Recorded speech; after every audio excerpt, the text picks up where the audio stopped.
Oh, hey, new achievement. Merciless. Finish off 50 enemies with a stomp attack.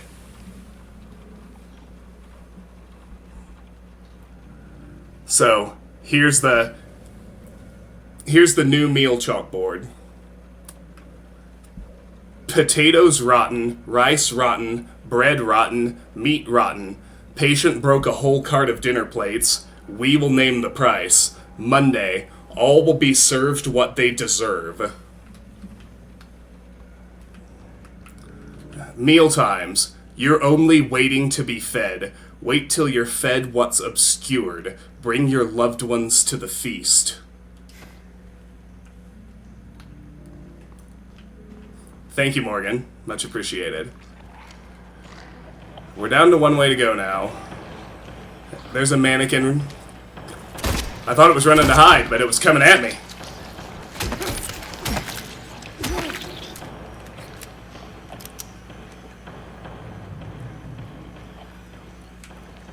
And the nurse is in there. I might be able to stealth kill her. Be great to save the shotgun shells if I can.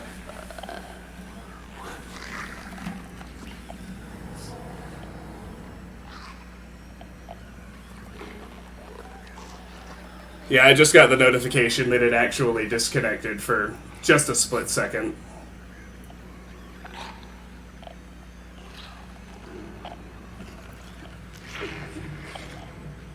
She'll move eventually, I think. Yeah, there she goes. Okay, so next she's gonna come close to me over on this side.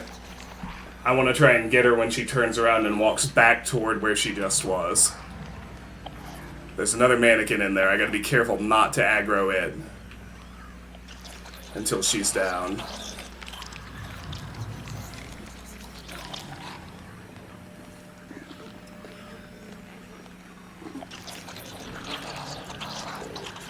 That's that's something they added to the remake that I find particularly unsettling.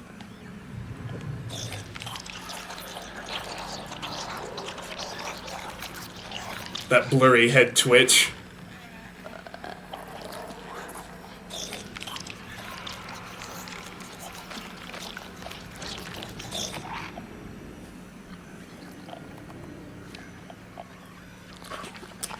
I've never been close enough to notice the bubble on her head pulsing like this. It's really gross.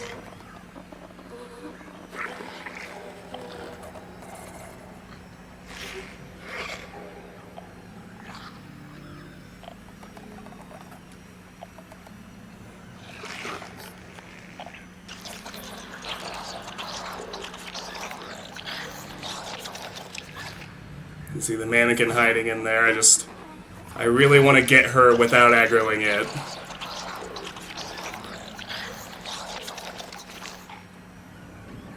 Come on, girlfriend. Get back on patrol.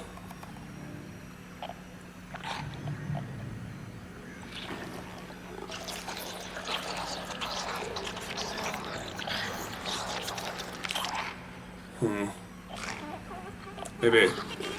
Well, crud. At least I didn't aggro the mannequin.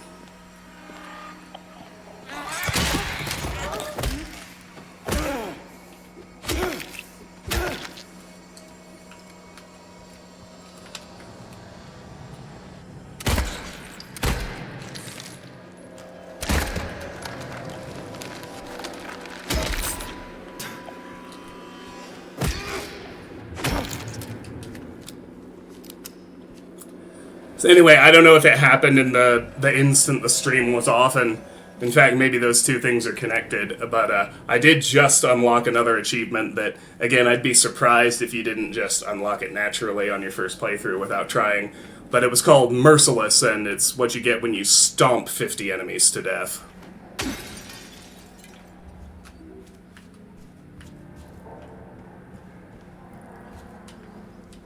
At the end of this first section, I'm going to need to take another short break to feed River, because it's her dinner time. Alright. There's probably one more mannequin somewhere. between me and... But maybe not. Maybe I somehow aggroed it from far away and it was the first one that came out at me. Yeah, because as you can see, we're about to squeeze through to the room we saw the chain in.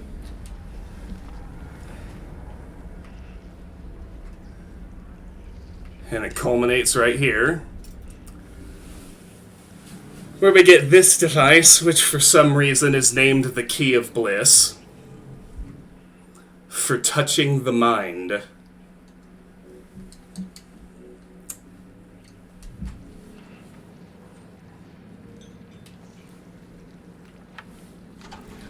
We're going to unlock this side. And now we can head back the way we came to get to the surgical chair.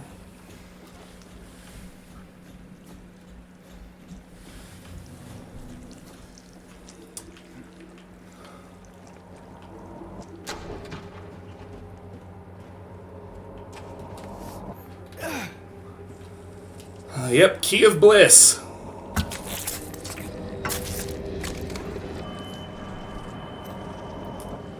And we get the Lapis Eye Key. Yes. A key decorated with lapis lazuli. It was hidden inside the medical dummy.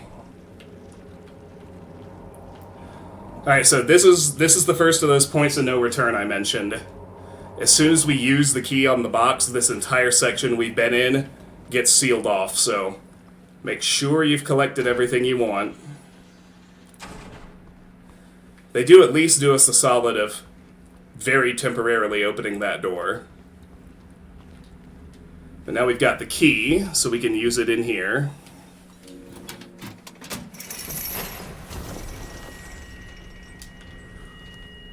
Jund does the first chain, and like I said, this whole wing that we were just in is now blocked by the curtains. We can't get back inside.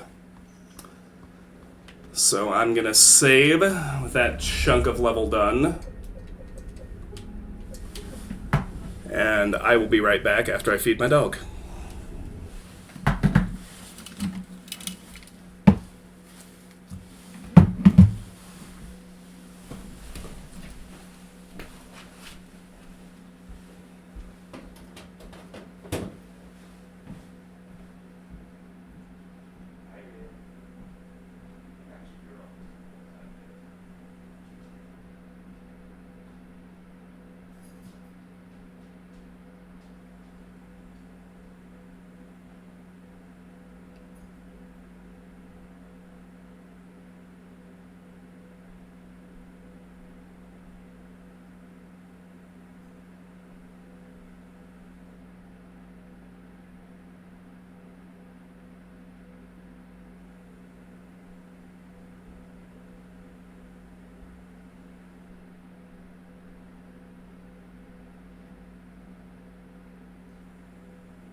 All right.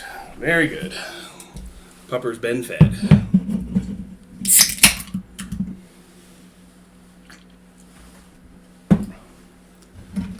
And we can get right back to it.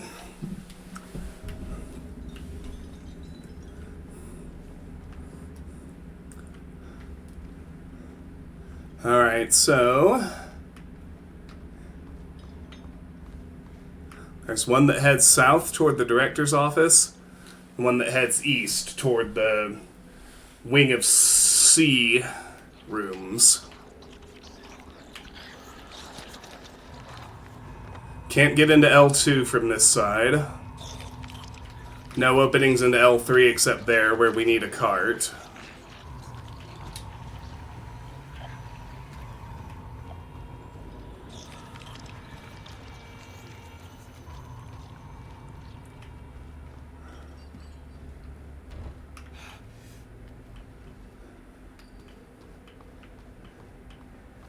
Yeah, I can't get directly to the director's office either. So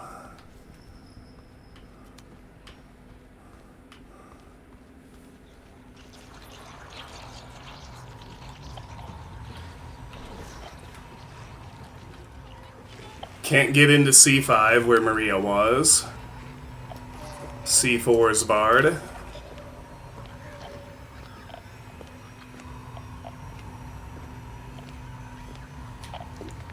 Yes!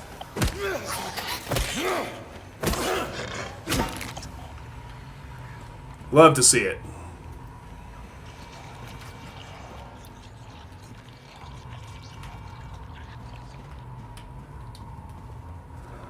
So we can't get into C3, but the restroom is open.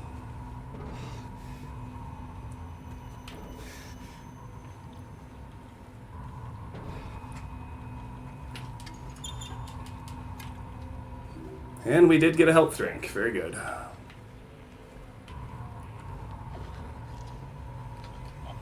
There's another nurse.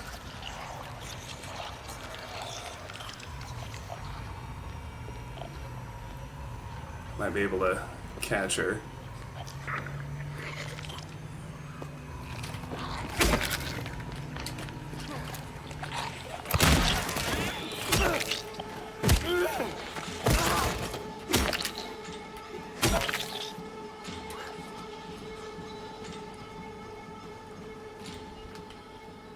It's alright, you know, one stealth kill is still pretty good.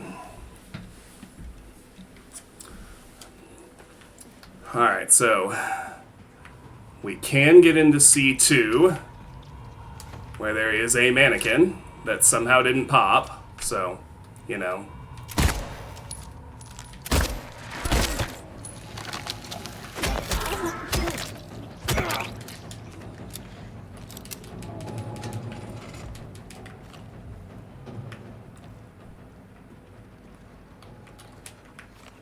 Plenty of handgun ammo in here.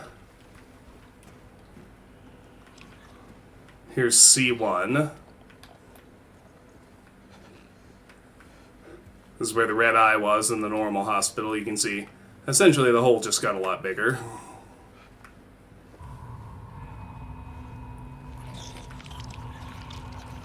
Breakable wall here. So the director's office is locked.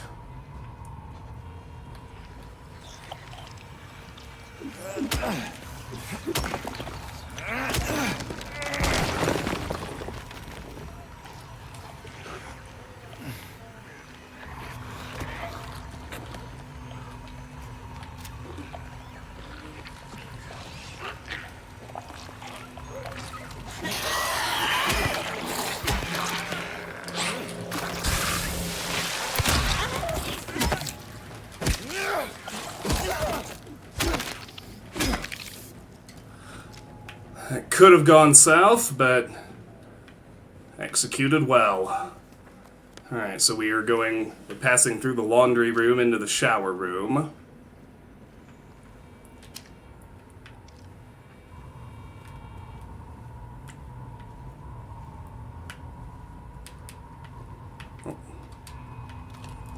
Don't know why that first grab didn't take, but no worries. From here, we can move forward into L2.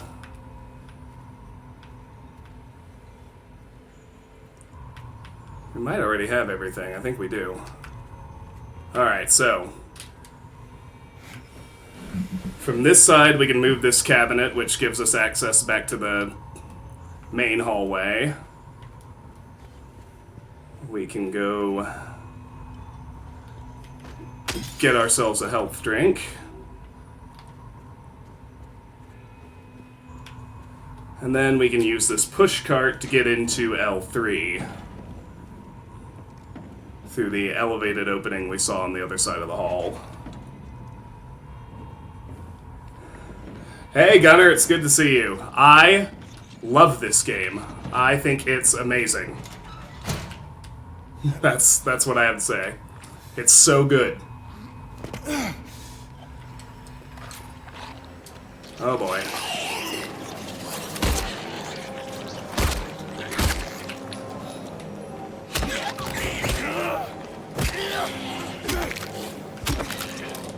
Oh, thank God she kneecapped fast. That could have been bad. I need her to as well.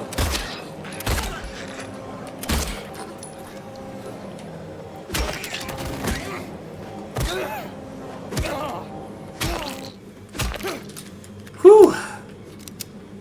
I do not enjoy fighting them without shotgun shells. Anyway, here we are in L3. Mannequin!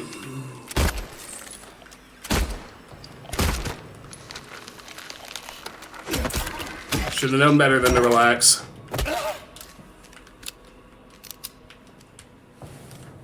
We're here at last. 3 whole shotgun shells. Beautiful.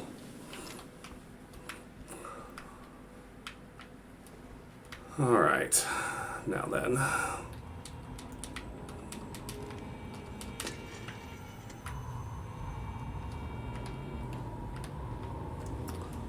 Alright, so from here we do have access to the observation room.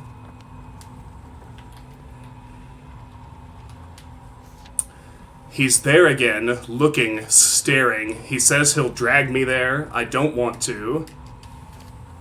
I won't let him take me.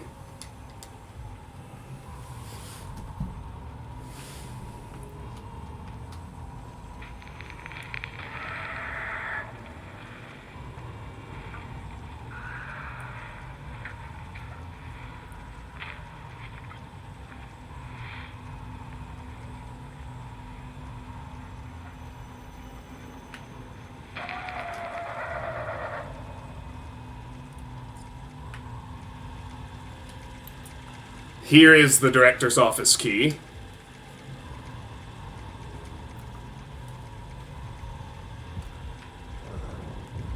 And from here, we're able to get through into C5. This is where Maria was resting. Now we see a photo. No one knows.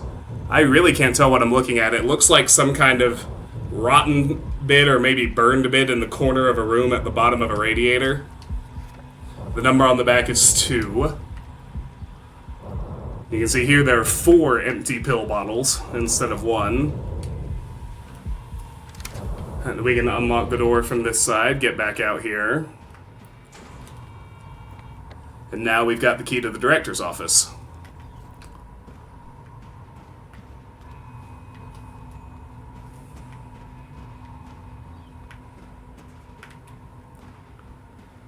Right over here.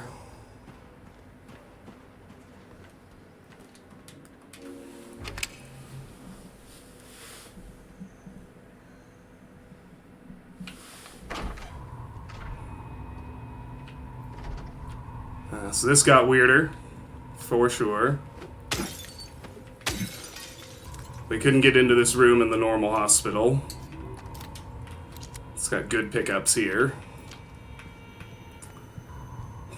The save room and storage room are blocked. There is a new memo. There will be no pain anymore. No pain, no pain, no pain, no pain, no pain, no pain, no pain, no pain, no pain, no pain, no pain, no pain. This is where the safe was. Can't really do anything in here either. Here's his recorder.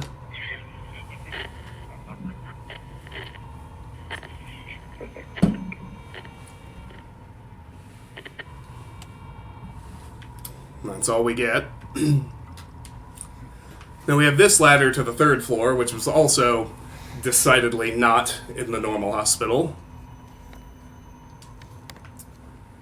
We're heading into I-7. We get an autosave. Doesn't have any power.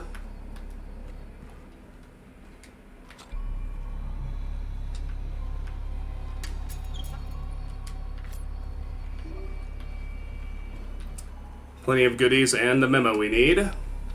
I found 0050 in the ECT room again. This time I checked, he was not appointed for the treatment.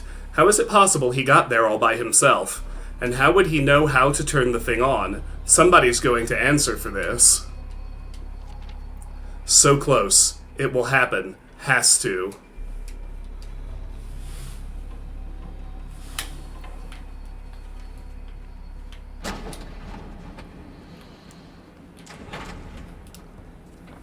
Alright, so this is where we fought the Fleshlip in the normal hospital.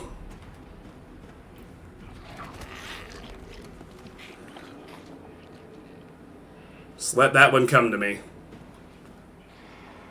If I can.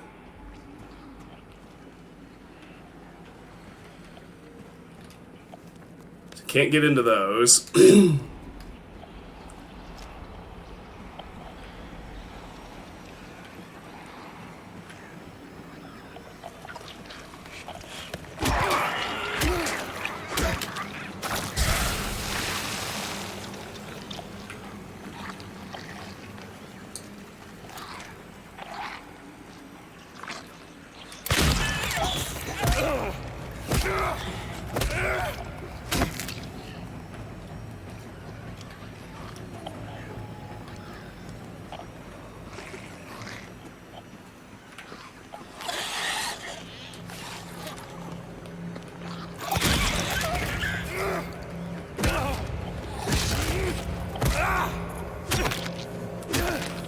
Whew, alright.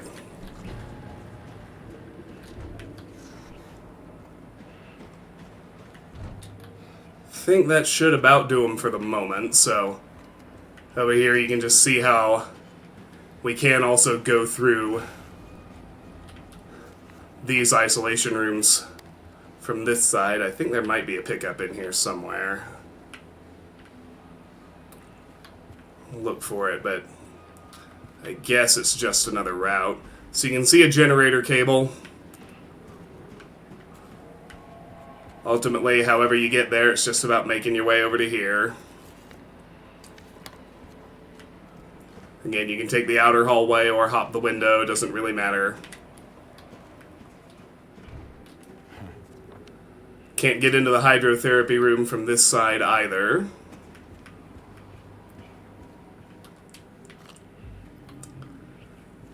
There's a little handgun ammo right here. With the enemies taken care of, you can just keep following the generator cable till you get in here. Get everything you can find, of course. Start the generator. Then if we head through this crawl space, it's a shortcut back. We end up in the bathroom, where there is another note on the floor. I won't rest until they are solved. I won't rest. I can't rest. I don't know how anymore. This is the director's note.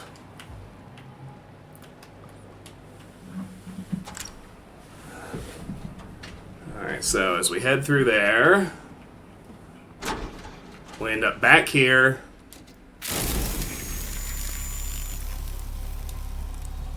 And we see a code. 9659.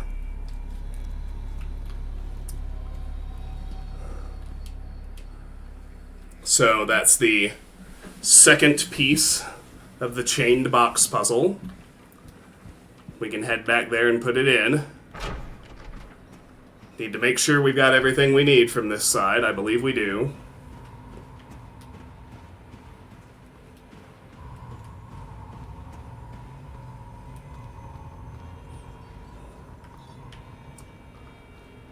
So that one is this pad. 9, 6, 5, 9.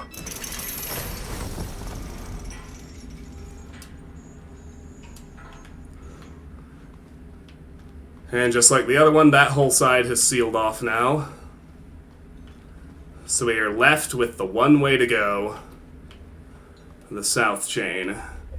With that wing done, I will go ahead and save again.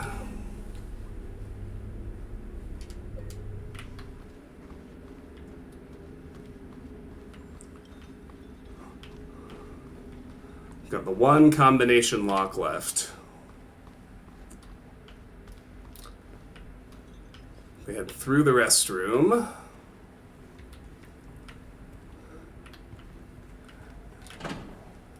See, this is already here, which is a little strange since we haven't been in here. There goes the nurse. I have some shells, not many. This room is not marked, but as you can see, we're still following the chain. Alright, there, that was a mannequin running to hide, as we've crossed into L1.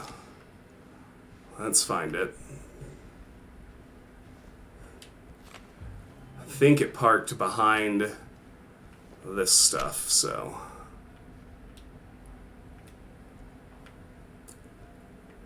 I'm wrong. It must have left the room.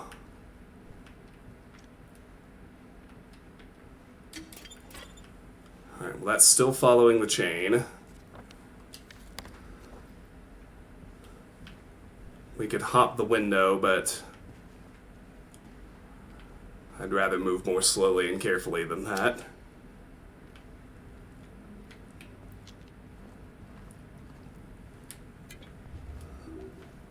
Health drink in here, and... Alright, I'm gonna go out the door.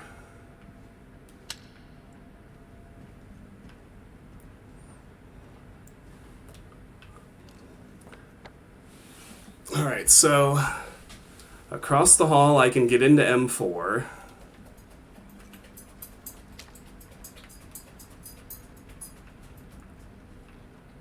And M5. Can still hear the sound of rain outside. I think this is where we saw that nurse. She's nowhere to be found. Right here we can unlock the bathroom shortcut. Alright, let's look around M5.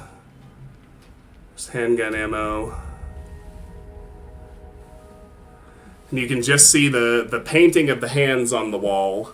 This is a callback to another puzzle spot in the original game. Here in room M5 of the Otherworld Hospital. For now, here's M4.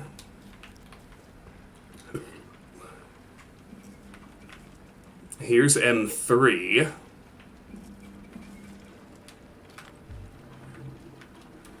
We can break our way into M2, but let's not do that just yet. Though we can see that's where the chain ends up. Let's look at these other rooms first. But here's where we could have hopped the window, which would take us to M1.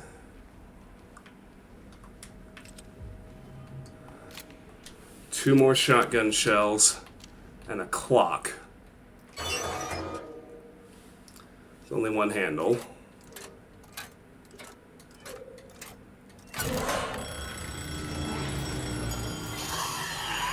Yes, that's bad.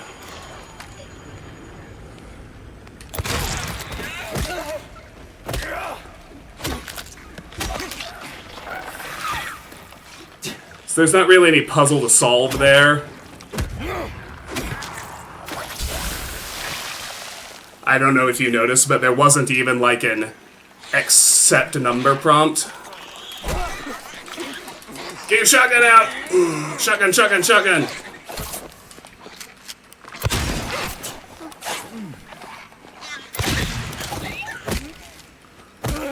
Man, she ganked me coming out that window. Still. We're good.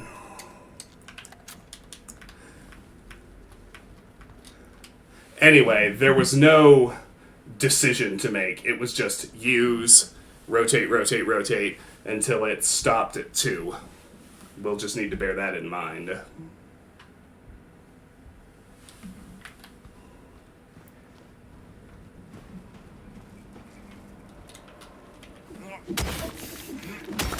So with that, we'll go ahead and head into M2.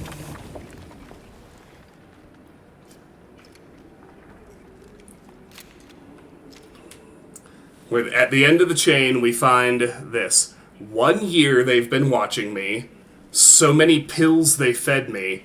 When a loud hour comes, I tremble every time the night falls. So this is telling us the code. So the first digit is 1. The third digit is the loud hour, so the third digit is 2. We still need, every time the light falls and the number of pills.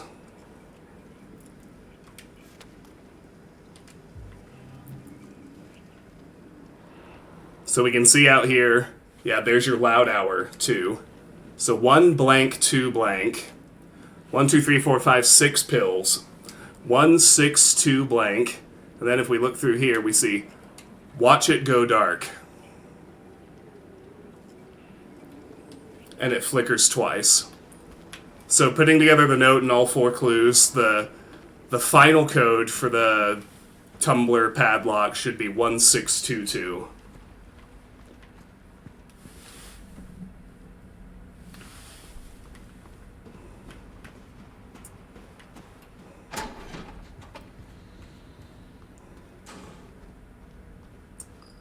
Let's take care of that.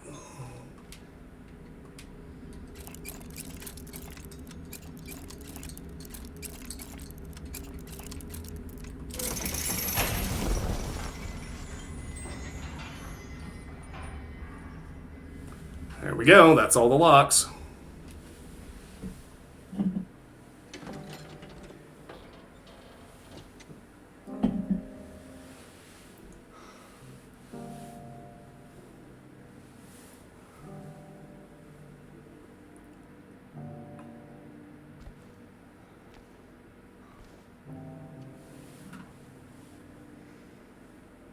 Empty.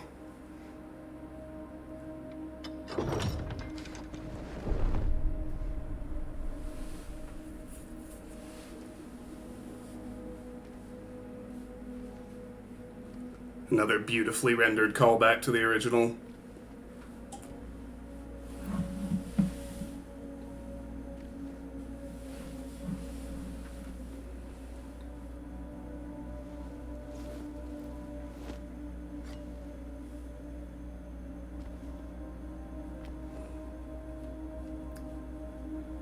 Remember how the very first elevator was missing a button?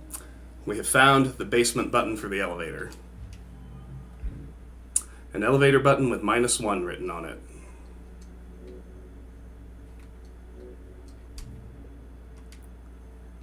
So we need 2 rings for this new bit.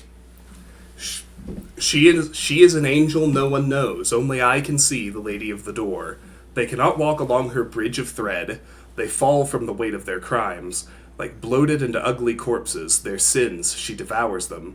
Sin and sinner alike, she saves me. She is an angel. Alright. So, worth saving again. As for the first time in the other world, we head all the way back down to the basement.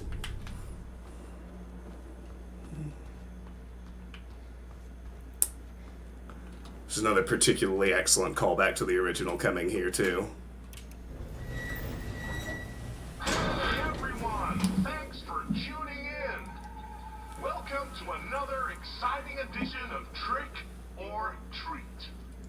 you answer our questions correctly and win a prize beyond your wildest dreams. So you remember how I said there was a point where you would need to remember a whole bunch of the flavor text we read, and it wouldn't be stuff James had kept notes on, you'd just have to actually remember? We're here. Or you fail to answer correctly and receive the punishment. It's all in the hands of our lucky contestant, James Sunderland. James, are you ready to play trick or treat? Excellent. Here's your first question. In the early 1800s, a terrible disease spread across Silent Hill, resulting in the death of many of its inhabitants. Their bodies thrown into the lake to sleep forever in their watery grave. How many souls were lost during the plague? 1, 42, 2, 67, 3, 85. You also simply have to remember the questions and answers. So, we saw the answer to that one back in Rosewater Park. There was a memorial there to the 67 souls whose lives were lost to the plague. So, the answer to question 1 is 2. 67. So I'm just memorizing. 2. Know the answer? Well, you better hold on to it. You never know when it might come in handy. Now, on to the second question. Follow Sanders Street heading east and further on to the outskirts of town. One and only one road will take you towards the lumber yard and the cemetery. What is the name of that road? 1. Bachman Road. 2. Munson Street. 3. Wiltsey Road. Did you get that? I sure as hell hope so. So that one, if you don't remember, you can check your map for it. The answer is Wiltsey Road. So right now, question 1 is 2. Question 2 is 3. 2, 3. And for a third and final question, Silent Hill witnessed a gruesome murder a few years back. A brother and sister were playing in the road when they were attacked and chopped into pieces with an axe. Torn flesh, smashed bones, splattered blood. What a terrible tragedy. What a gruesome end to such innocent lives. One of the victims was a local boy named Billy Loquet. But what was the name of the other victim? Billy's sister. 1. Miriam. 2. Heather. 3. Julia. Well, that's the last of our questions. So that one was from a newspaper article in, I want to say room 118, something, maybe 110, back in Woodside Apartments. The answer is 1, Miriam. So in order, the answers are 2, 3, 1. Have you got it all figured out? If so, fantastic.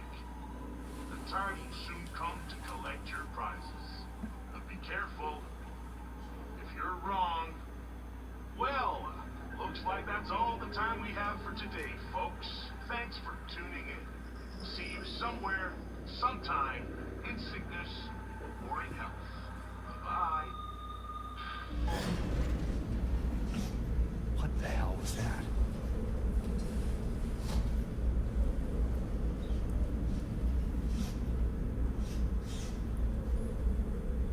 Right, so ultimately, all we need to remember is the number sequence 2, 3, 1. The answers to the questions. Blessedly, we get an autosave as we land in this completely new section of the basement. This gate was here in the normal hospital, but now we're on the other side of it.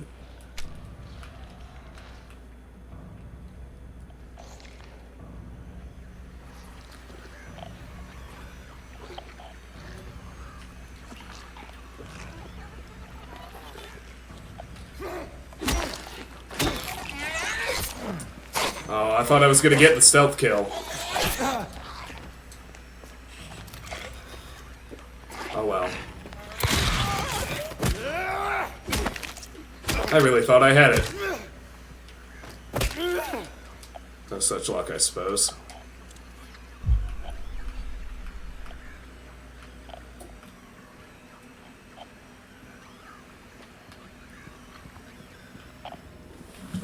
So let me try and deduce exactly where I am. Yeah, we got a staircase directly in front of us, which can just sort of vaguely see through the wall, but can't really get into.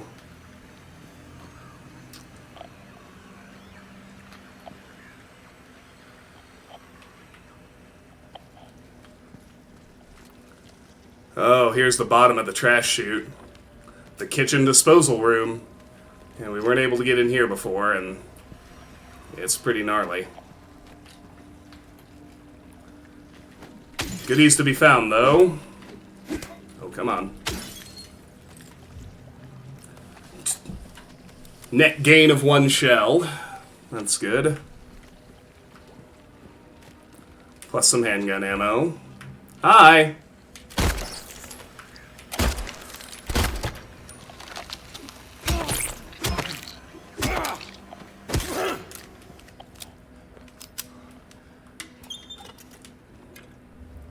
Got our health drink back too. That's delightful. Alright, so now we can head into this unmarked room on the left. That's just a creeper. The name of those bugs is creepers. It's like an auxiliary generator of sorts, maybe, something like that. But we can get into the maintenance room coming this direction, which we weren't able to get into before.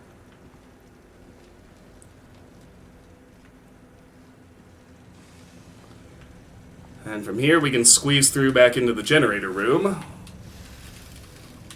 Come on, James. What are you doing? Squeeze through. He won't go. He seriously just, like, will not go. What's going on?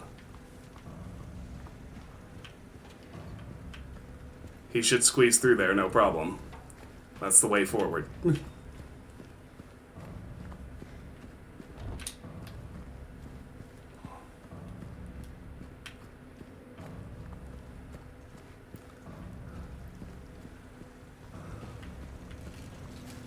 There we go. Woo! Alright.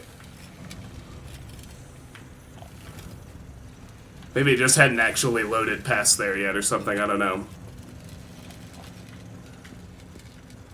Anyway, the door back to the pump room is barred, so we have to go out into the hallway. Can't go that way either.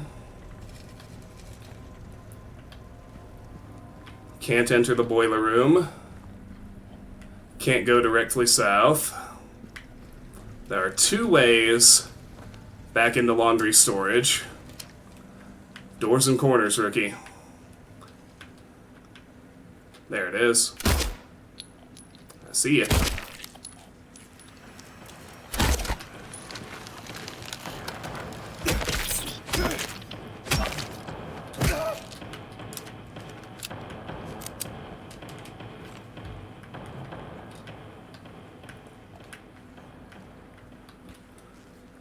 From here we can head through to the laundry room.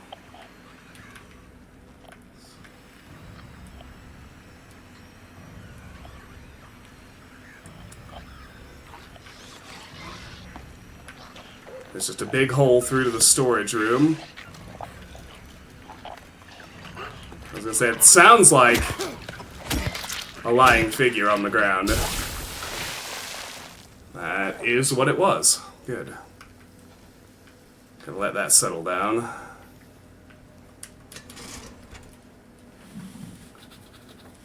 Alright, so we can head through to the storage.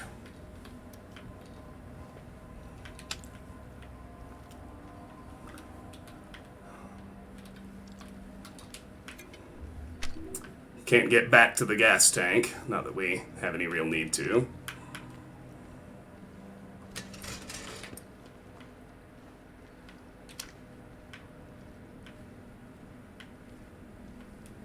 And this gets us through to the other side of this gap, so we can keep going down the hallway.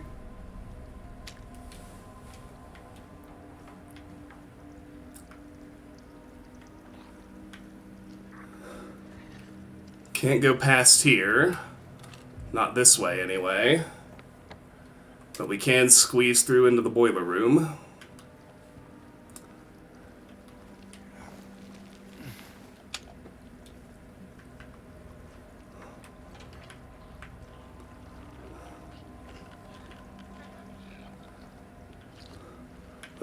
Some of those pipes look so much like a mannequin ready to gank you out of the corner of your eye.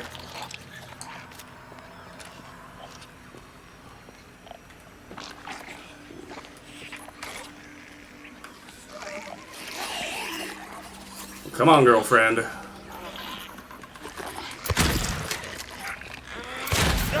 Damn it!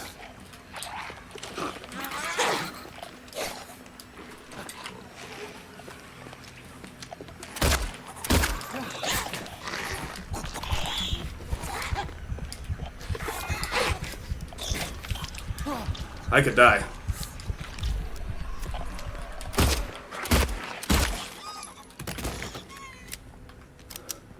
She just went full bullet sponge. That sucked. Out of shells again. There's definitely a mannequin in here. Has to be. How could there not be? Behind here, I bet.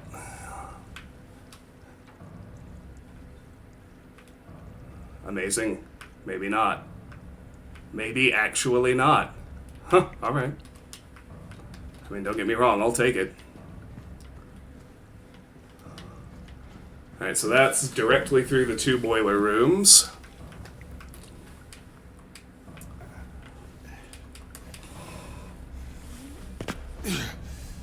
That just lets us hop on to this tiny little platform, where we can nonetheless squeeze through into the pump room.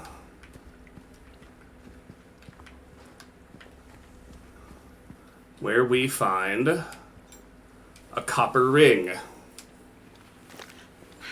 James. Look who it is. Oh. Maria, I thought... Sorry. Anyway, I'm glad you're alive. Anyway? What do you mean, anyway? I was almost killed back there. I have never been so scared in my whole life. All you care about is that dead wife of yours. You couldn't care less about me, could you? No, I just... Then stay with me. Don't leave me alone again. You're supposed to take care of me.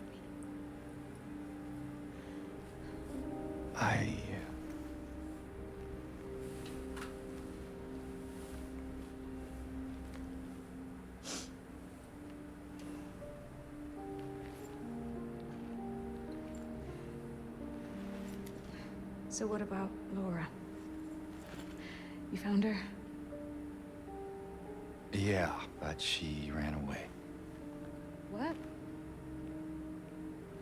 Well, we have to find her. Yeah, you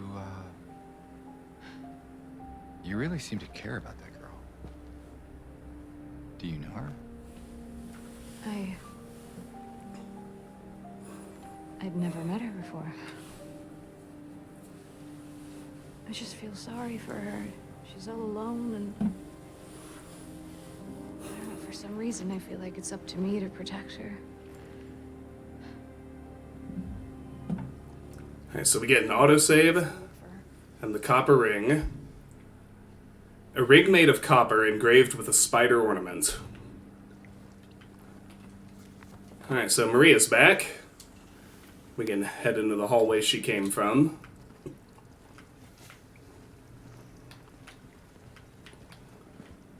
The tech room is closed again. This elevator no longer works. But we can get back to the staircase itself. So we'll head back up to the first floor.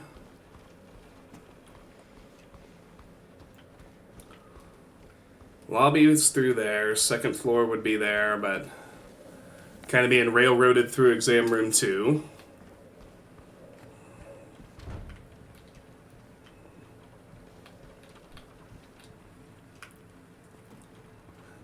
And exam room 3.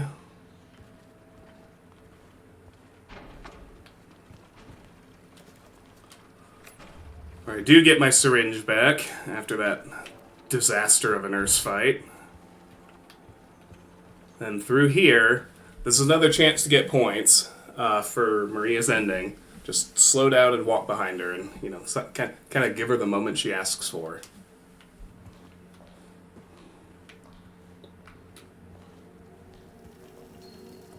What the hell is that? Well, what do you know? Strolling Marie. Maria. What are you talking about? I'm trying to keep things light, James. Just you and me. Yeah. Sorry.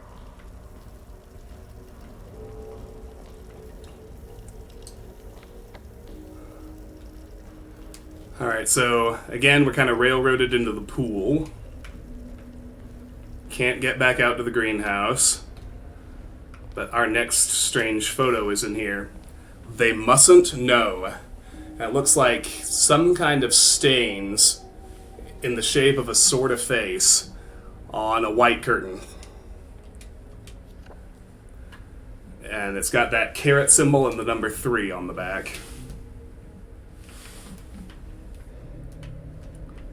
Pool itself is now a bottomless pit.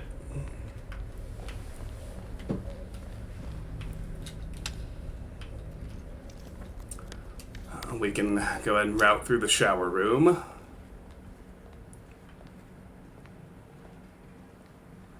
No mannequin this time. How about this side?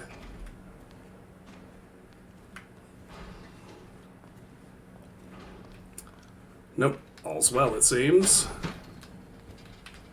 I could have sworn there was at least one pickup somewhere in here, but I guess not. Alright. Cut through the first floor. So we're back up in the first floor hallway. You can see we're on the back side of the save point where we first started in the Otherworld Hospital. And we've got an open way into the doctor's lounge.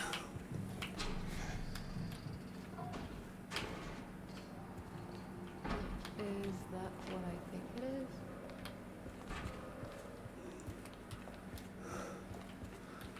We need to look at the refrigerator.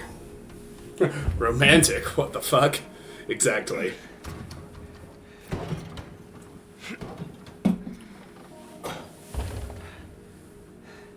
Having trouble there? Yeah. You think you could give me a hand? Me? You're supposed to be the big man around here. How's a little girl like me supposed to help?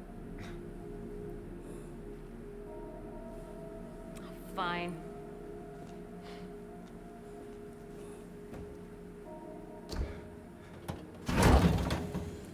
Oh, God.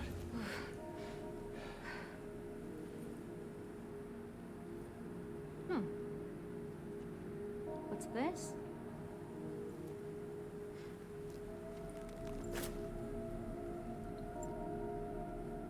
Not very cute, is it? Here, why don't you take it? Thanks.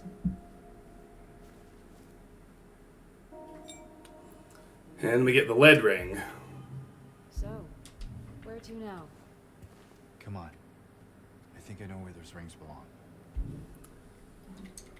So we get the lead ring. A ring made of lead engraved with a terrified face. So, fear not, there is a nice shortcut back through the first floor locker room. Dissociated notice. The patients will become the diagnosis scheduled for them when they'll make recovery, as my aim is always for the entire personnel, especially when their symptoms will become receding with effective treatment.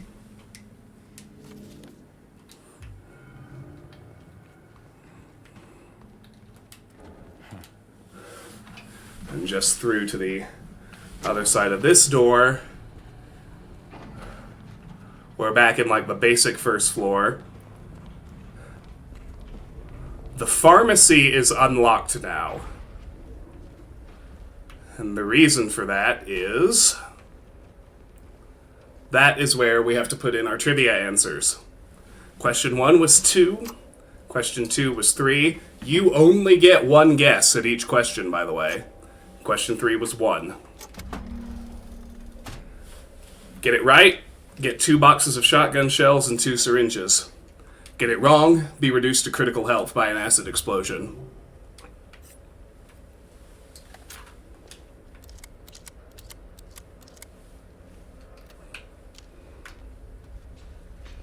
There we go. We just won, I dare say we won our game of Trick or Treat. Oh.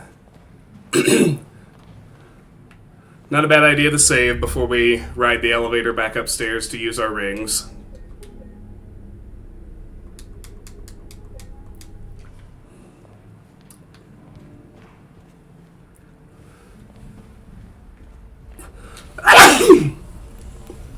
Excuse me.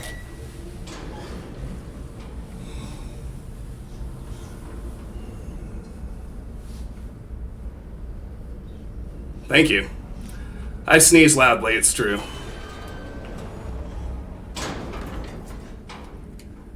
We need to head all the way back to the 2nd floor.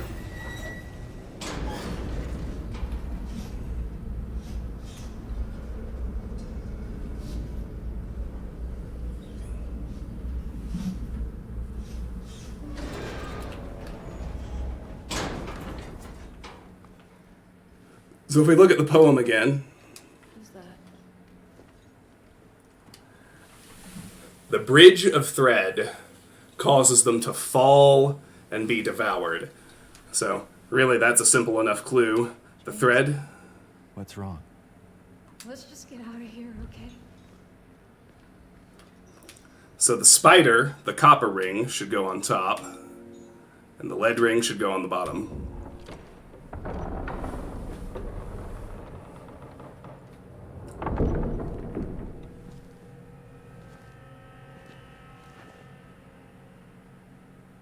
What's wrong? I thought you wanted to get out of here. I know. It's just... something doesn't feel right. Ha! Finally someone says that.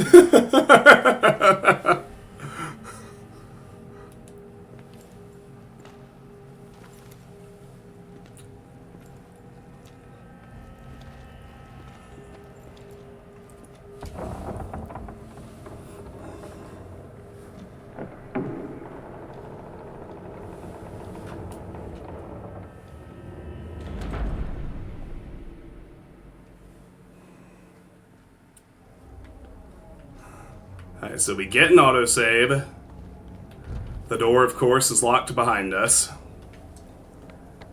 And we're in this, what was an unmarked room is now a staircase. Down we go. Ominous note. It is done. Sick no more.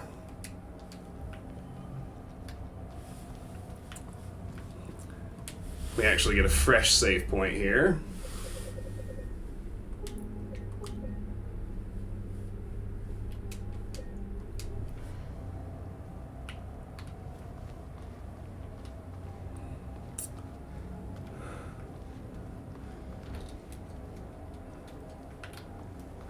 Wherever we are, we no longer have a map.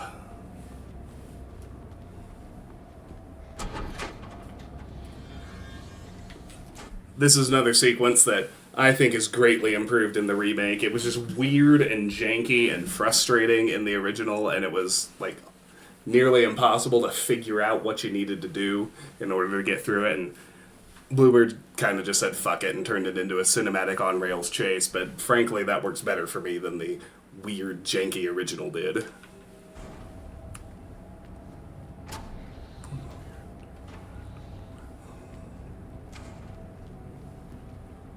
Autosave.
Hurry!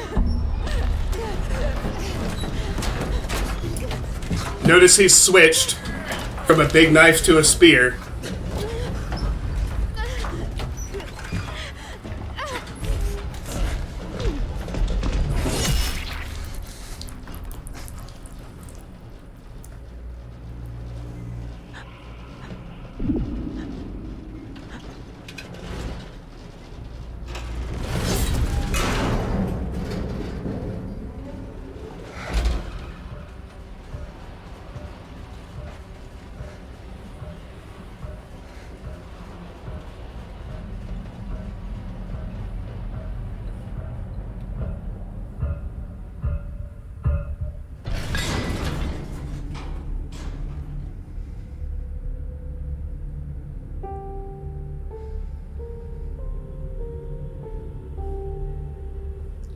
Love the way the music cuts in.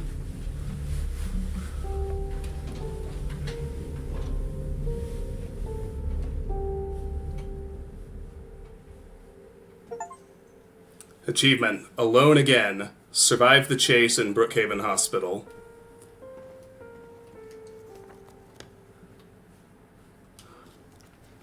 Alright, so we're back in this elevator.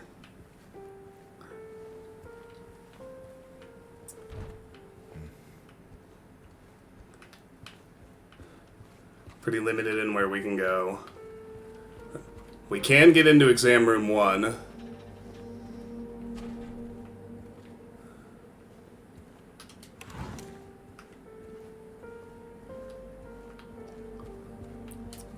Where there is a health drink.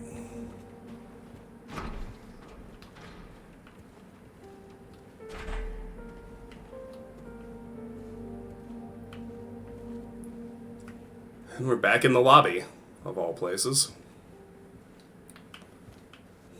Can't get to the inner ward, but we can see where we were. Here's the way out. That still needs the front door needs a key we don't have. Security's blocked.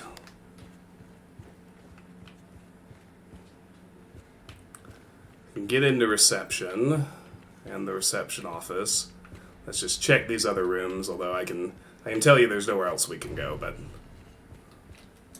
I like to complete my entire map, as you know.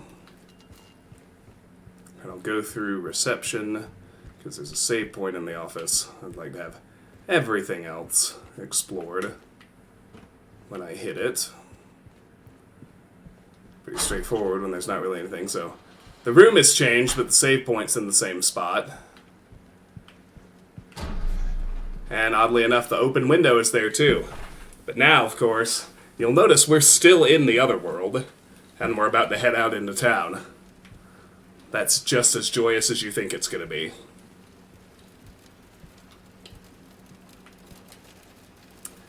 The potential for this illness exists in all people, and under the right circumstances, any man or woman would be driven like him to the other side. The other side perhaps may not be the best way to phrase it. After all, there is no wall between here and there. It lies on the borders where reality and unreality intersect. It is a place both close and distant. Some say it isn't even an illness. I cannot agree with them. I'm a doctor, not a philosopher, or even a psychiatrist, unlike the director. But sometimes I have to ask myself this question. It's true that to us, his imaginings are nothing but the inventions of a busy mind. But to him, there simply is no other reality. Furthermore, he is happy there.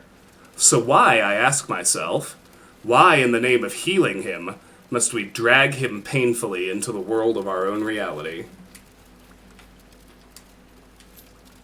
And we get the hospital entrance key.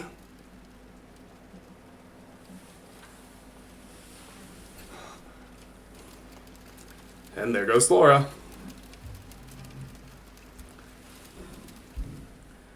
A key opening the main entrance door to Brookhaven Hospital.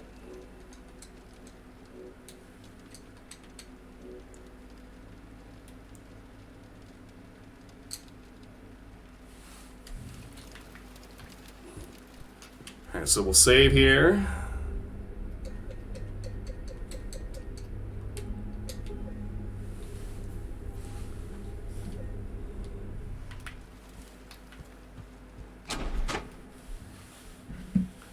me send a message to Sharon right quick.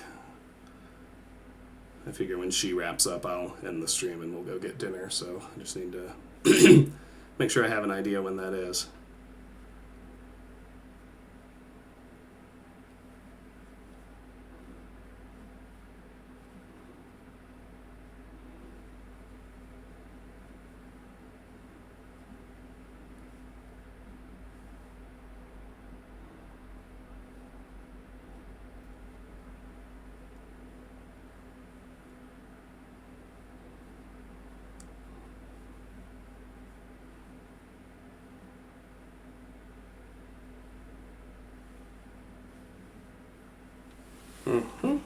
Alright, there we go.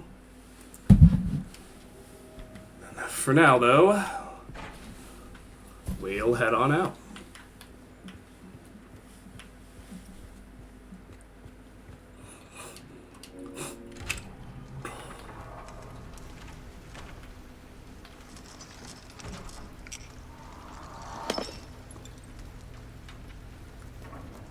That was effective. Just like before, in reverse.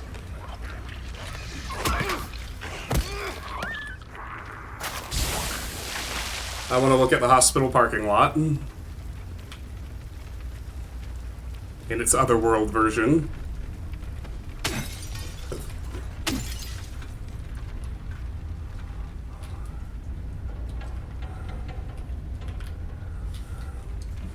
Alright, so we're not getting very far up Carroll Street.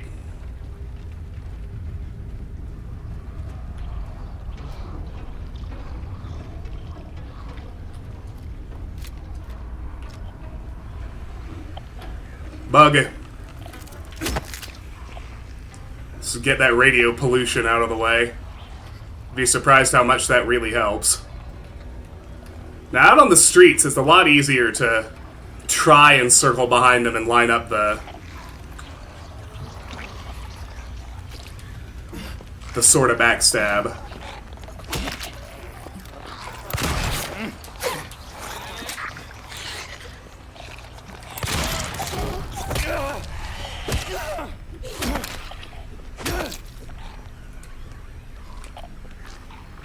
She's after me already.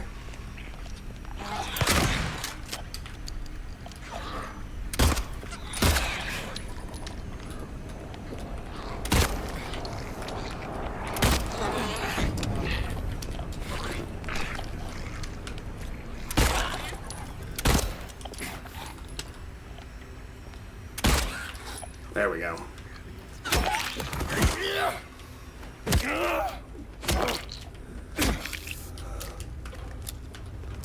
Didn't want to let myself burn more than 3 shells on 2 nurses. Well worth the trouble, though. Health drink and a syringe out of this ambulance.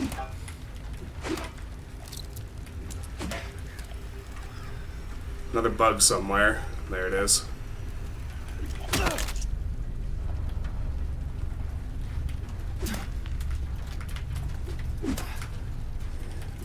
He's not wanting to do the glass break on this one. There we go. Got one anyway. Alright. Anyway, that's the north end of Carroll Street. We know that's the direction Laura ran. Let's make sure we've checked the entirety of the parking lot, or at least the part we have access to.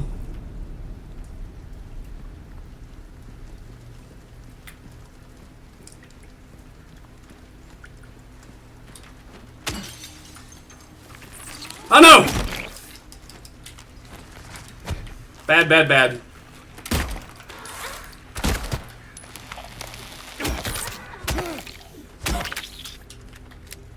Pretty smooth recovery, though. Alright.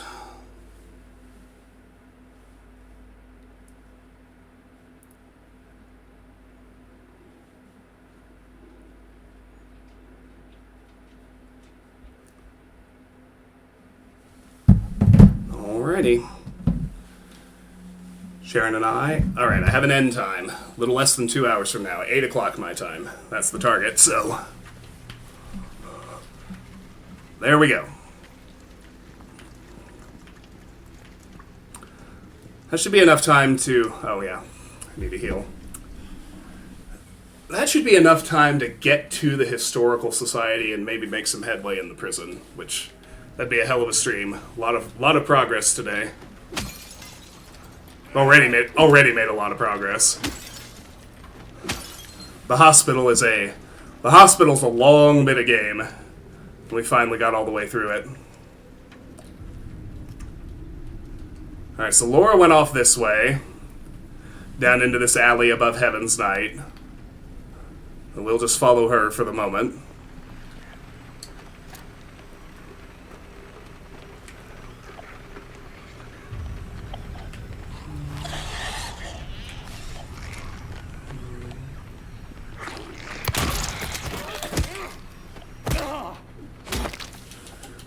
Alright, man. I've really been sucking at the nurses. To the point where I'm starting to get nervous fighting them. Like, I've done really poorly with my shotgun so far. I've still got lots of heals and lots of handgun, though. That much is good. There's Creeper. Get him. Get back here. Alright.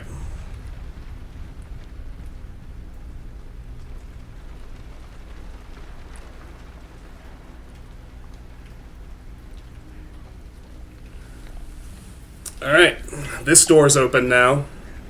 Isn't that special?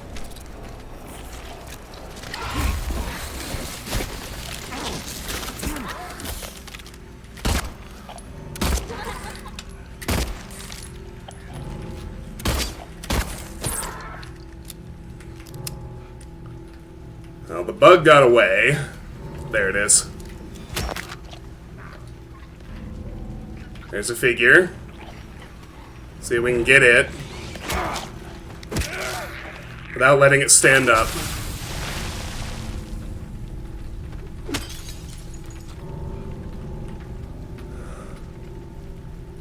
Alright, where are we? We're at the parking lot of Heaven's Night now. If we head up toward where we were looking for Moonlight Grove.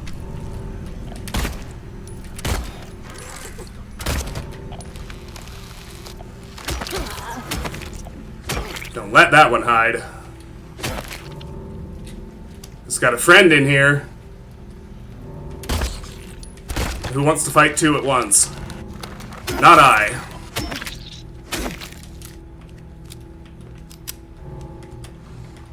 Alright. There's some shotgun shells. Handgun ammo. Beautiful. Alright, well, we're not going back that way.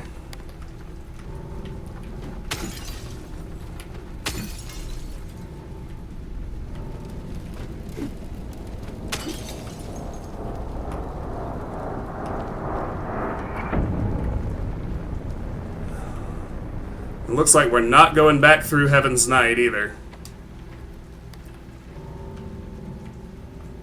Oh, this was the door. Yeah, we are. We're not going back through Heaven's Night.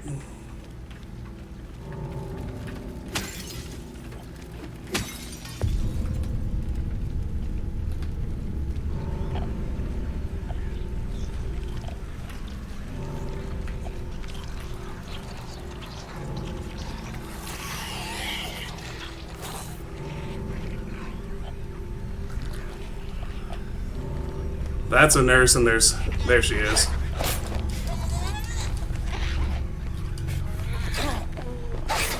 Oh, man!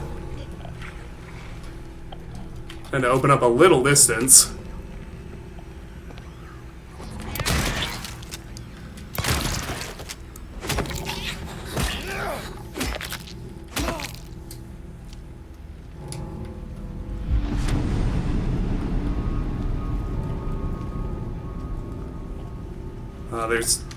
definitely a mannequin or two in here, as well as the bugs.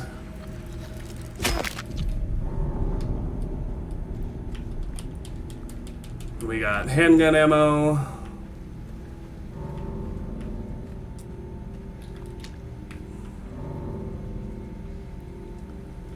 Might be around that corner. Might be behind me. It's behind me. Over here. Under the desk. There it is.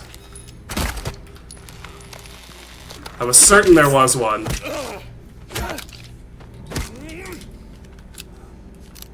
Alright, good. More shells.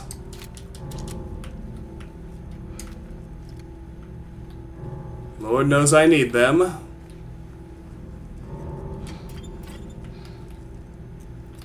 And here's a breakable wall we can move through.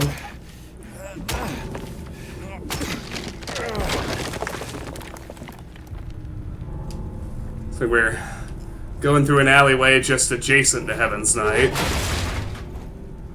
And our way back is cut off. Fortunately, it gives us a new save point as we continue marching forward. Let's loot wherever we are. So I'm not entirely sure where that is. And we'll save and we'll keep moving. We made it to the Western South Vale Garage. And I need a quick restroom break. I will be right back. Hello, River. Hello, good girl.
Alrighty, back to it for another hour and a half or so. Let's keep on rolling.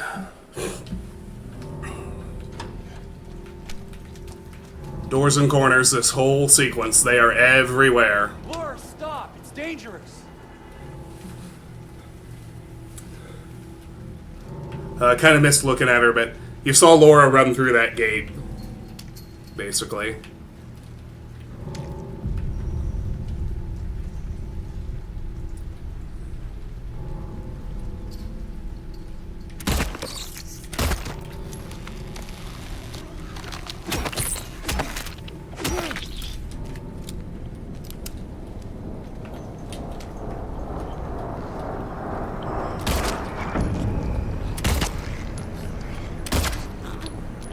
Say at that distance, I ought to be able to kneecap her.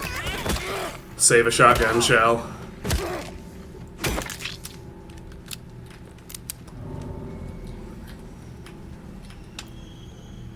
Another mannequin.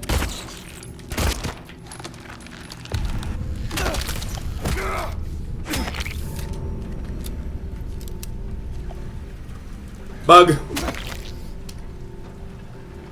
I think that's it, but let's be sure. Yeah.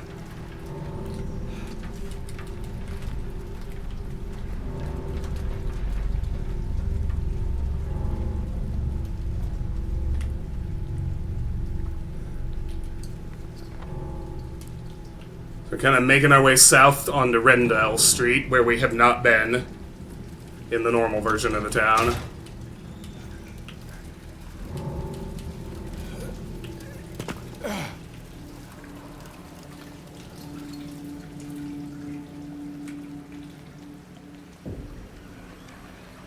Really worth trying to get some of the quote-unquote stealth kills. If you can line them up while you're out here.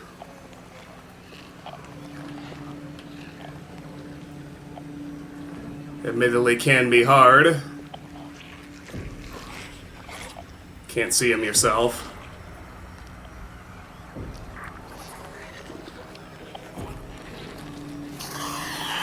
Alright, she's on to me.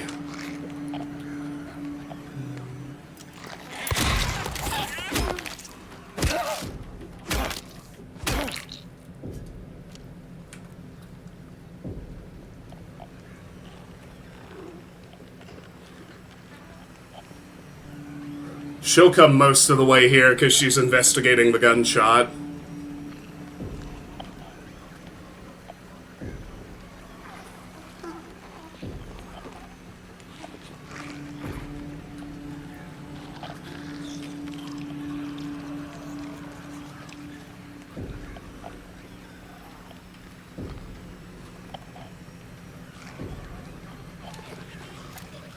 Have this ready in case she rushes me.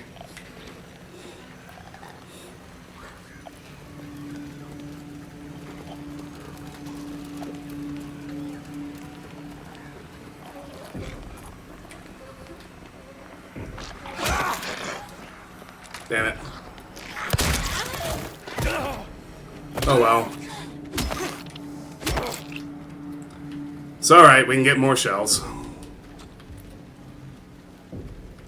In the meantime, there was a lying figure running around over here as well. Let's try and get it.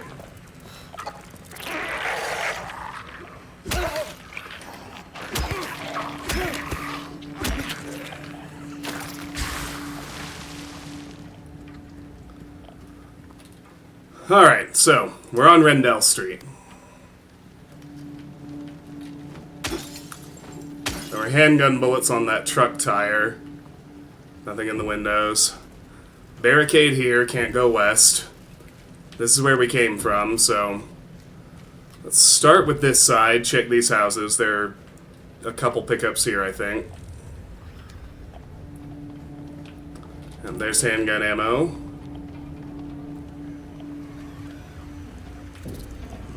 Bug somewhere, there it is.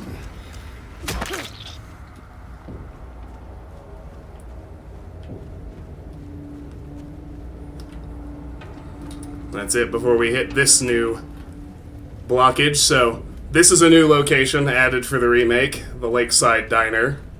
I think it's pretty well done, pretty evocative, pretty cool. I think there's another bug over here, too. Yeah.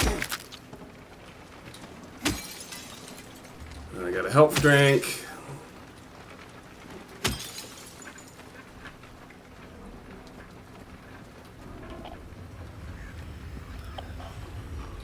And then there's nothing for it but to go into the diner.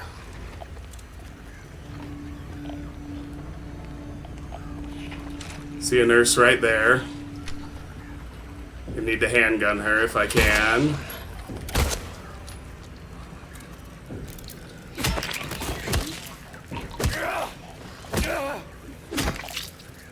A 2-bullet kneecap on a nurse is a pretty excellent result. Bug here. Let's get this first. Bug ran off that way. Not sure where it's gotten to. There it is.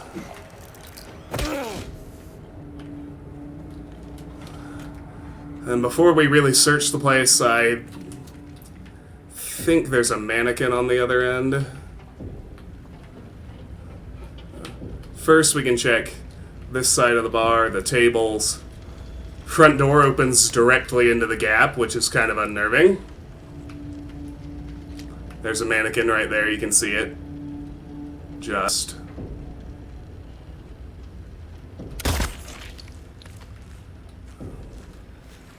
Let it come out from behind the table.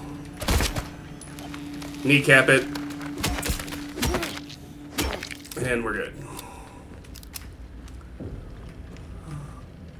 Alright, now we can, I think, track back here and check out behind the counter as we go.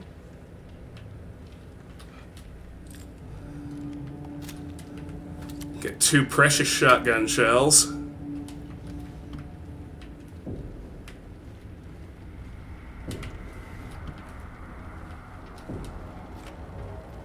More handgun ammo. Hey, the jukebox. It's lit.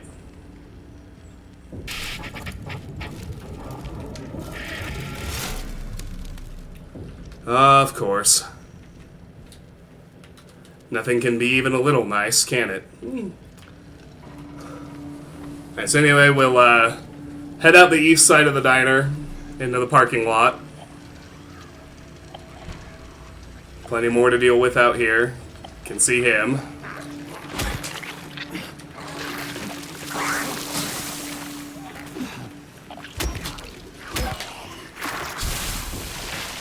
He's ready to make trouble from under that school bus. She's after me. We'll shotgun her.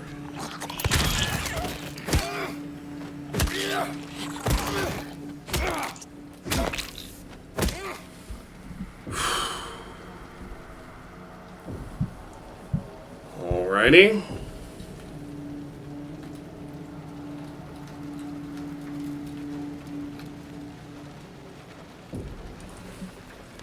Yeah, we're still in that parking lot. I believe there's one more mannequin back here. Yep. Aw, man!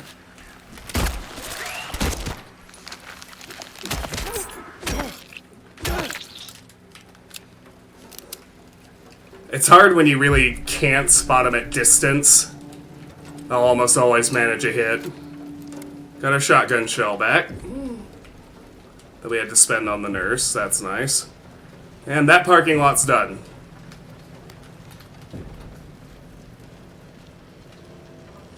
Now we're on this side of the gap. You can see some handgun bullets on this side of this car.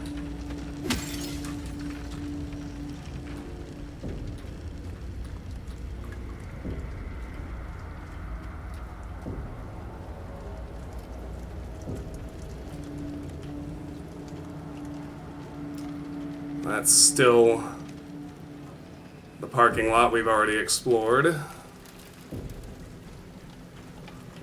Up on this porch, we do find a health drink. Always welcome.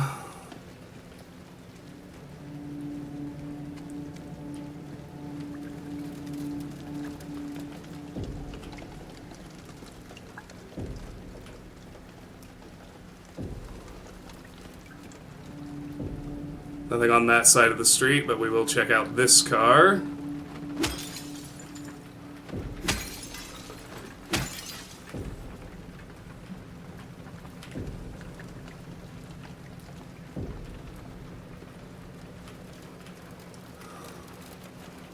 Nothing there, still nothing on that side.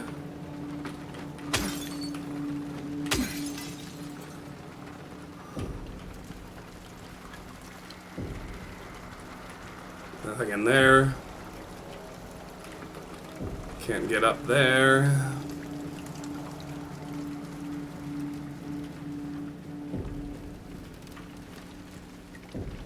On this porch, yes, handgun ammo. And this car.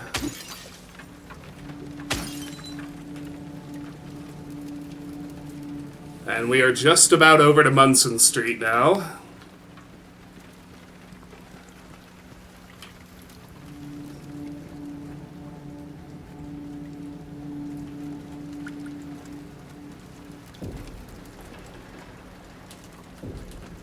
There's a syringe. Can't have too many of those.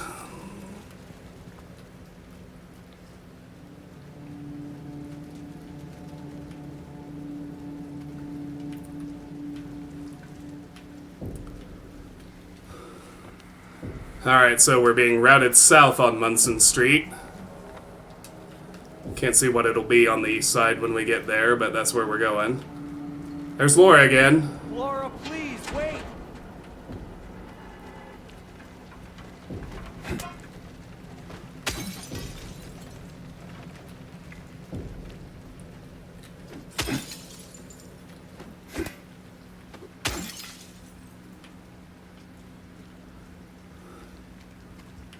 And through here, we're going to meet a new monster. They were present in the original. This is good, and this is the first place you saw them as well.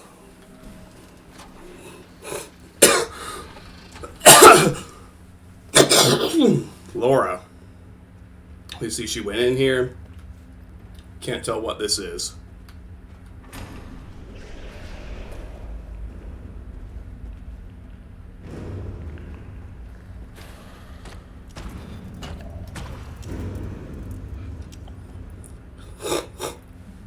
As you can see, it was hanging from the grate underneath me.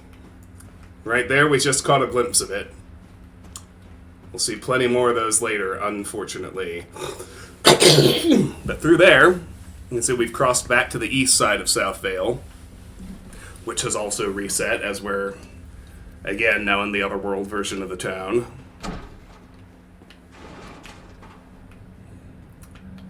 And here we are.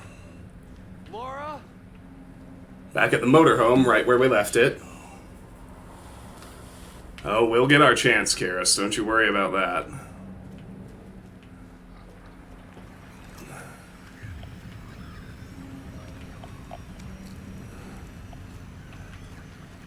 I think that's just a bug. And kill it. Even as we note that, okay, we can't go north here. There's some more handgun ammo. I'm back above 100 bullets. That feels good.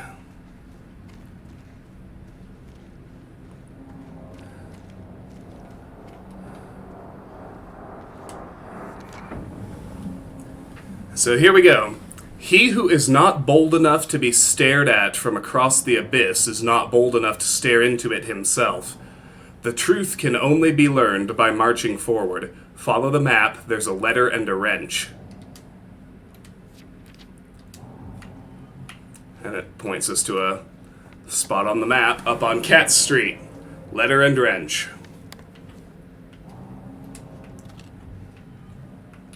We are blessed with another save point here, which we will certainly use. Excuse me. Just a little bit mucusy.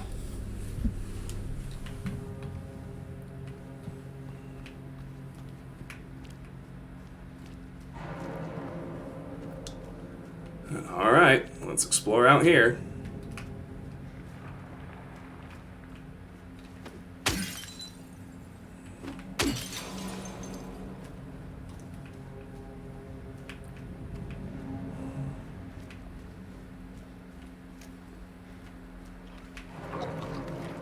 Aha!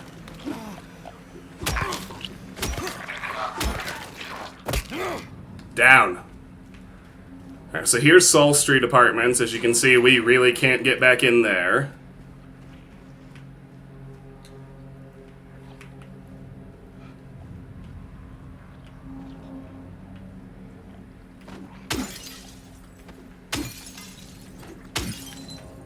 There's some shotgun shells in this car.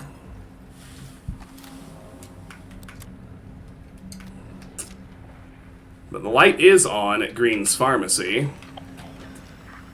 And of course there's a nurse in the pharmacy. I should be able to kneecap her.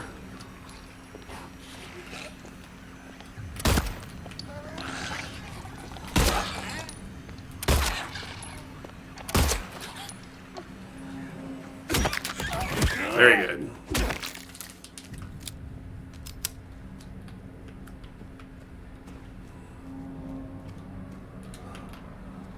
Alright, so we're presented with a few options. We've got this anonymous building to the north of us that we can climb into. Another nurse here.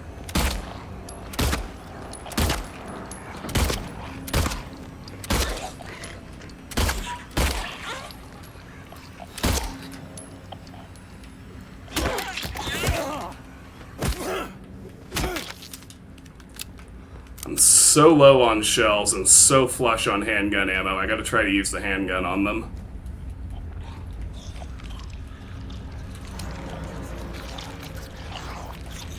But if I can melee, that's even better.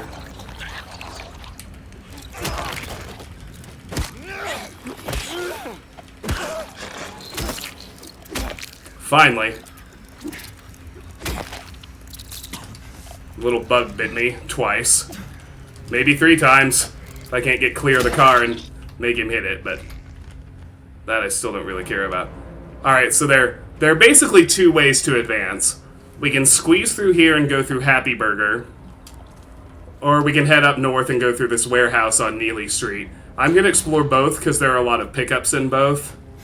It's really just kind of a matter of preference which one you want to do first. That said, I'm going to do the warehouse first. I'm not sure why, it just feels better to me. But before that, we need to look in Green's Pharmacy, where the nurse came out of. There's a mannequin in here as well. I gotta be alert to that. Yep.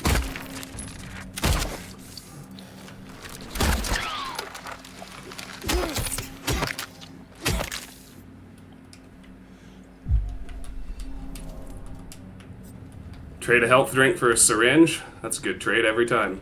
And we get the health drink back anyway. Beautiful. Alright. So that collapses it to warehouse or burger. We'll do warehouse first. I don't really know what else to call this place. You'll see what I mean when we're inside.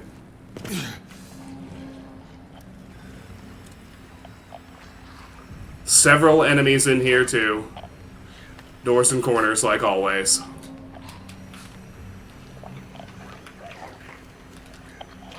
Can see a lying figure there.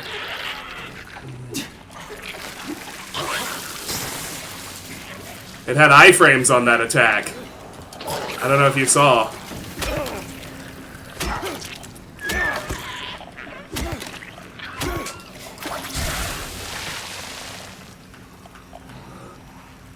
That didn't exactly go smoothly, but I still got it without taking a hit, so I call that winning.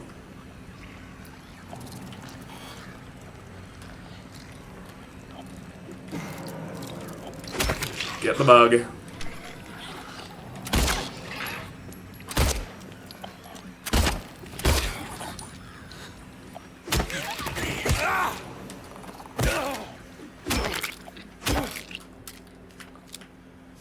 Alright. Getting better at handgunning the nurses. The trick is to actually aim for their knees and go kind of fast.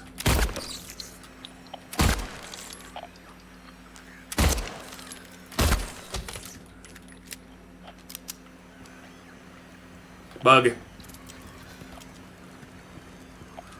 Oh, you want to run away? Alright, you do that. They're gonna bait me into running up there. I know there's a mannequin on the other side.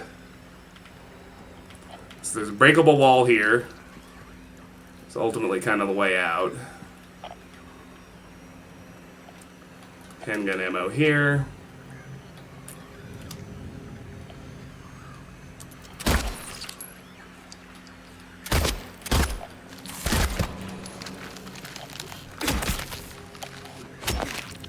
And there's the bug. That ought to be everything, I think. We were able to squeeze through here the entire time, but I wanted to do the loop the other way. Make sure we really cleared it out. Alright, so that's it for here. We gotta break through this wall now.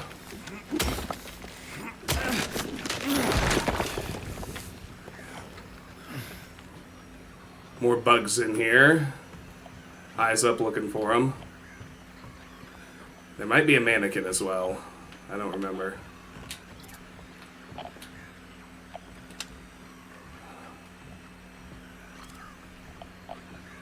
think these are bug sounds. There it is. Yep. Very good.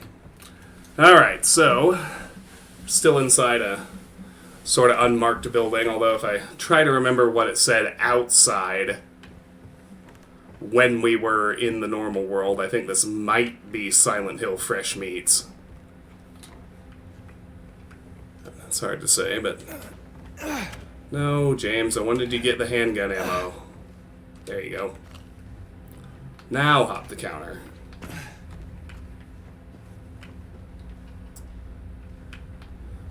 Alright, so you can see we're on the other side of this chasm now, and we're kind of being invited into Barneely's.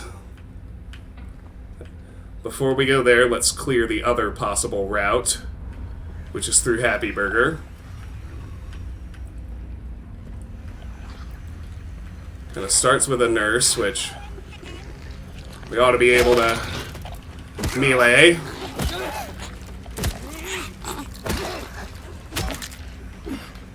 We got the bug too. That was great. Now we've aggroed this one, but as long as I don't fuck up. And of course I did! It's like I'm incapable of not when we're talking about the nurses.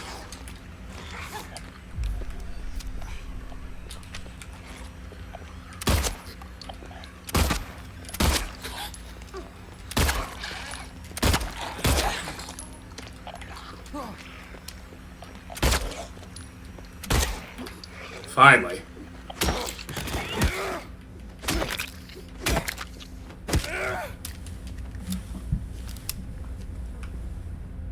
All right.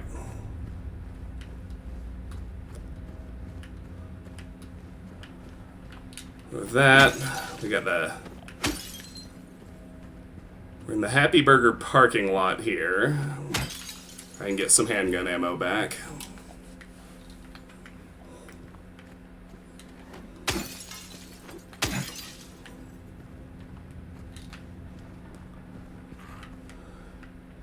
Back here we hear something, but we don't see anything.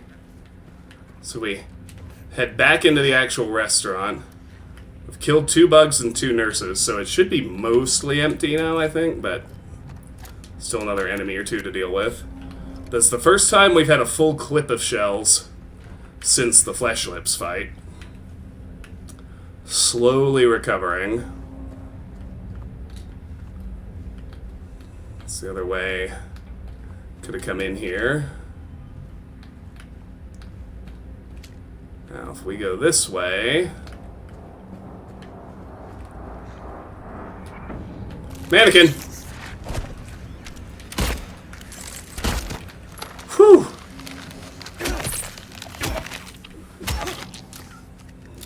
Shocked I didn't see it earlier, but still managed not to get hit. I think there's a lying figure in here. Nearby, at any rate.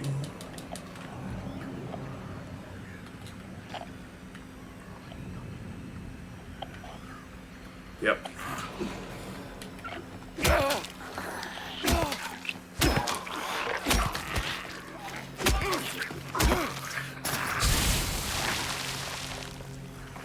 Got that one, got the bug. There's another!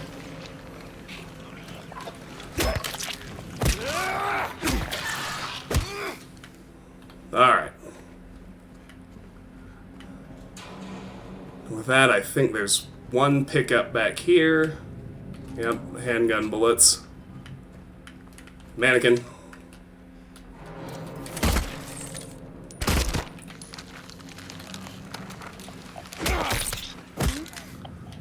That one was really forgiving in terms of how long it took to jump up at me. And here's the hole we could have squeezed through, so we're done backtracking, we've got everything. Let's get back out onto Sanders Street. See what else we can find.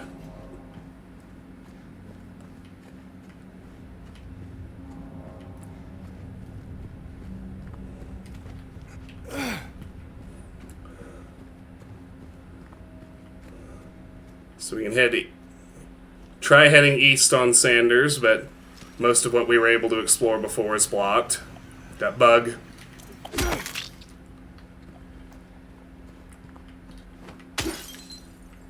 There's a health drink in the driver's seat. That'll be handy.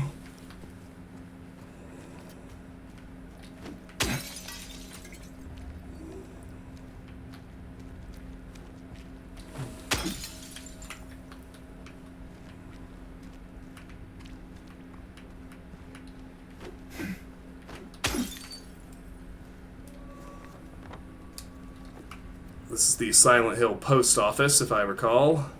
Can read it from outside. That mannequin just spawned in. That was funny.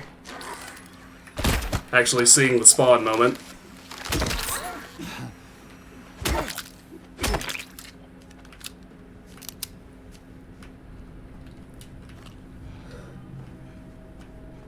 Handgun ammo gain. Definitely worth that fight. Alright, so we can head back this way. We're on Neely Street. We can head back toward the bar, but let's see what's over here first. Another bug, of course. They seem to be everywhere in the other world town. North Neely Street is blocked, so of course, as you probably guessed early, we do have to go through the bar. Handgun ammo in the passenger seat. And a mannequin! Uh-oh.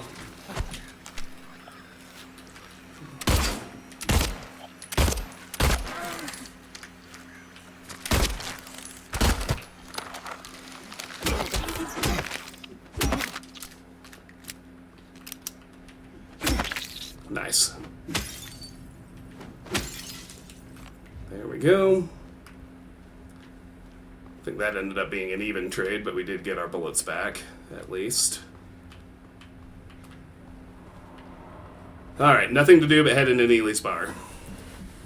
That is forward, and another spectacular moment from the original game appears here.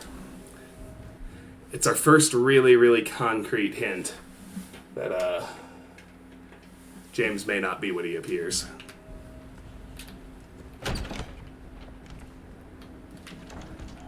So this is still here. There was a hole here. It's gone now.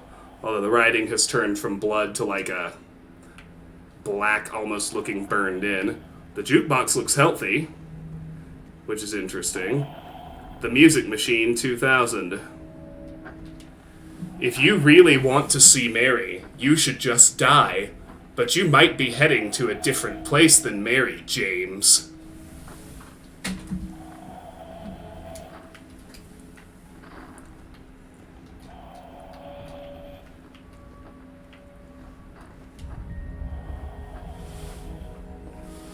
So there's an echo, a glimpse of the past here in Neely's bar. This is basically the clue that you find pointing you to the Woodside Apartments key in the original. For now, there is a handgun pickup, and our original save point is blessedly still here. Now let's drop a save.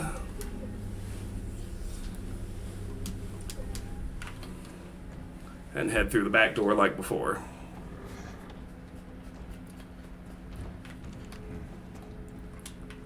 Shotgun shells.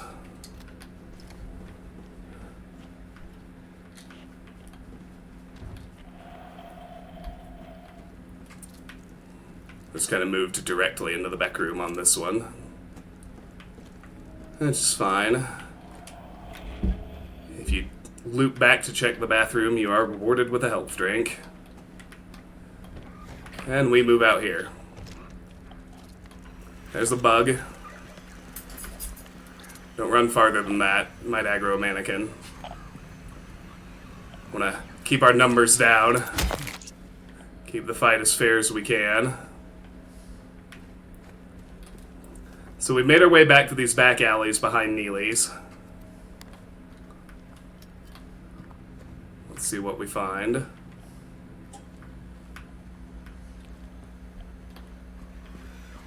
Knew it.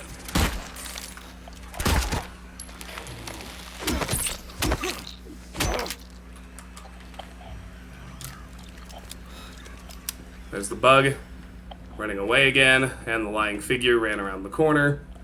It's really, they're trying to pull you forward into rushing ahead and getting ganked by the mannequins, so just don't fall for it.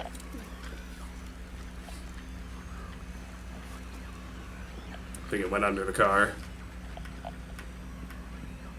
It'll reappear when it wants to. There it is.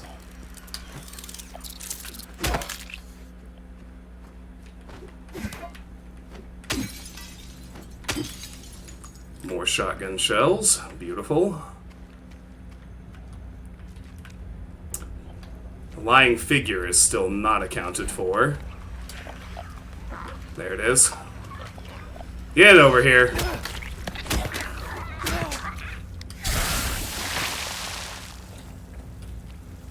All right.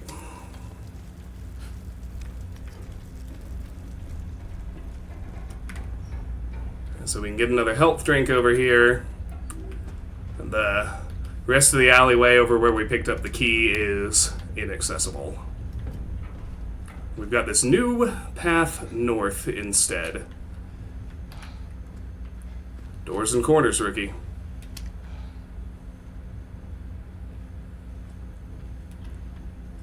Aha!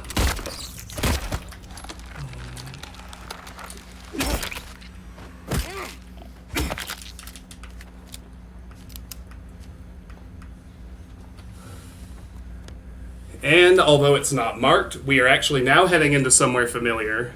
We are coming in to the dry cleaners that we were in way back in our original trip through East South Vale. Shotgun ammo here.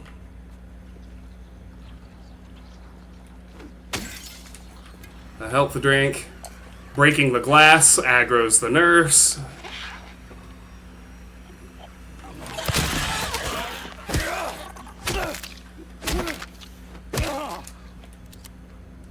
There we go.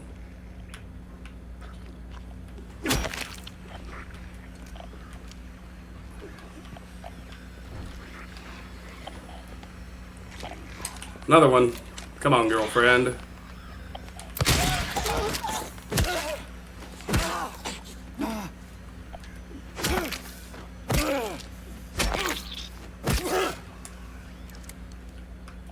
What a beautiful little bottleneck that was.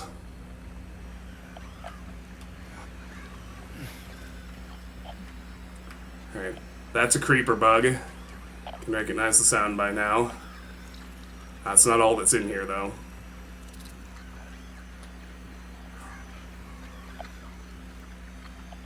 Leg.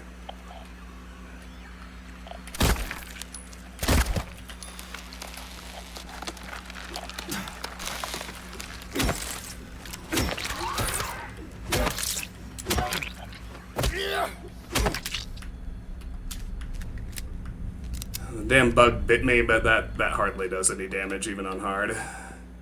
James's coat is a little dusty, slightly stained. Not bloody like it gets. Now that our radio's calmed down, we can hear a phone ringing somewhere. You can see it across the street there. Handgun ammo here. There's no getting out the front door, but we can go this way. So, we're back on Katz Street. Can't get into Andy's bookstore. Can't even get back to Cafe Texan, let alone inside it.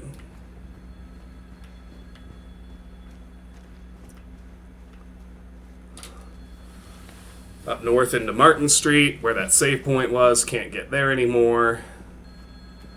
And then that kind of closes the loop to the phone booth, so let's do this.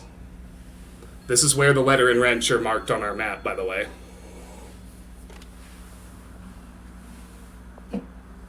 Hello?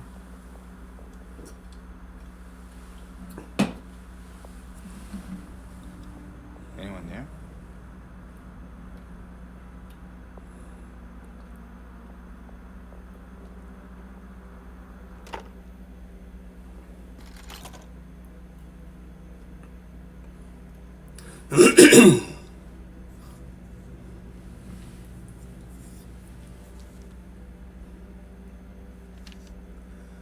Or perhaps you are a fool. The truth usually betrays people. You should know. The key is in the park, at the feet of the praying woman. The wrench will open the gate. The key will let loose the abyss.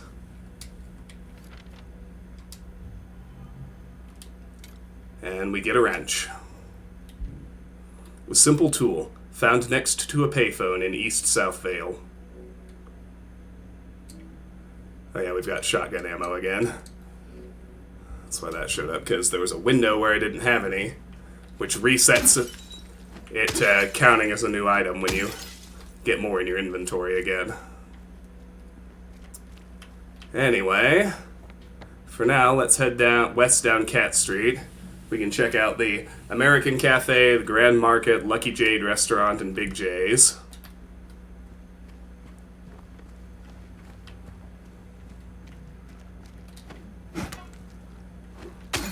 There's some handgun ammo.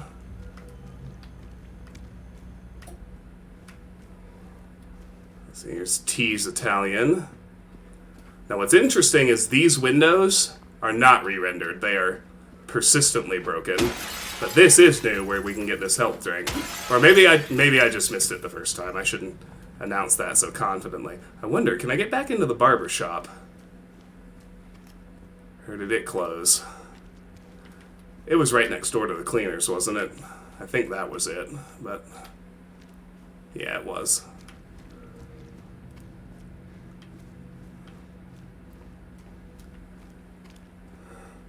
So it looks like we can get into Big J's.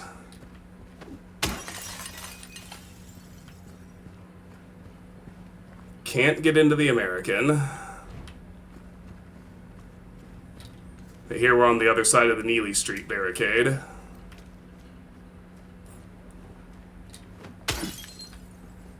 Can't get to Grand Market this way.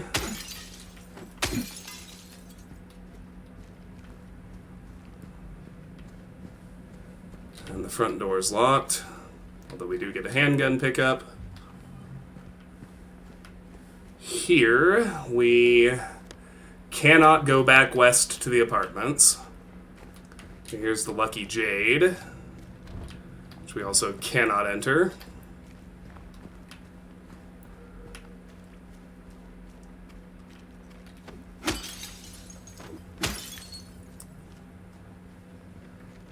And here's Big J's, which is both still unlocked and, for whatever reason, hasn't deteriorated like everything else. Although that door's locked now. Can get a health drink out of here.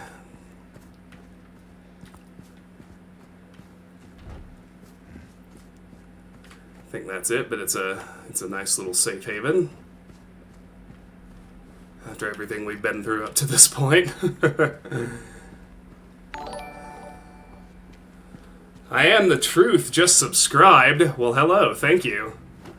I appreciate the sub. Welcome, my friend.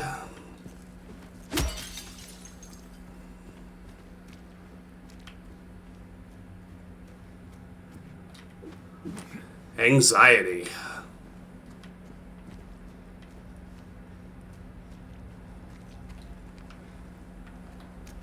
Yeah, so here's the jewelers. There's handgun ammo in that window.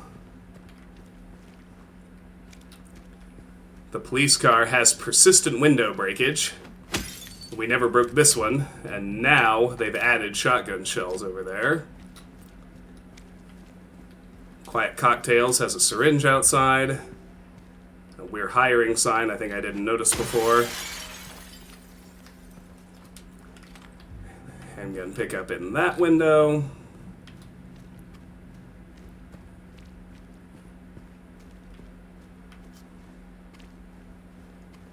Dry cleaners are closed. Can't quite read what this was, but it's locked. Here's I Love Groovy Music. We were here earlier, of course. Can't get inside now. There's nothing with that van. Might be a mannequin hiding behind here, but I don't think so. I think they kind of give you a break from the enemies on purpose after you reach the phone. Here's the neighborhood cafe. We were able to go down this alleyway earlier, but it's sealed now. So we're really kind of being routed along one direction to a spot you might remember if you were paying attention. Ah, yes. The door that wakes in darkness, opening into nightmares. Oh, it's dark now. How lovely. And sure enough, the door's open.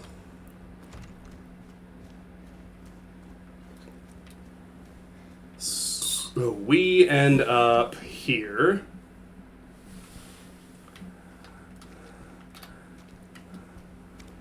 And actually, I hope I can get back out. Because I almost missed a whole ass collectible. Thankfully, I didn't. We gotta get back to Lucky Jade. Hi, Jurassic Bark. Yeah, it does, doesn't it? I have to think that was probably something of an intentional homage on Bloober's part. Yeah, somehow I missed a car, and it was a very important car. It had a strange photo in it. They're here. It's a photo of what looks like the apartment building with some of the lights on. It's got the caret symbol and a 0 on the back. Alright. So now with that, that's all the collectibles from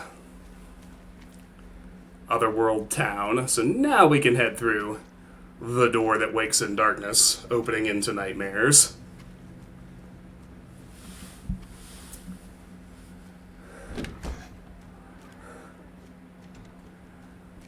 We can save here. Do so to good effect. I'm going to use the wrench first.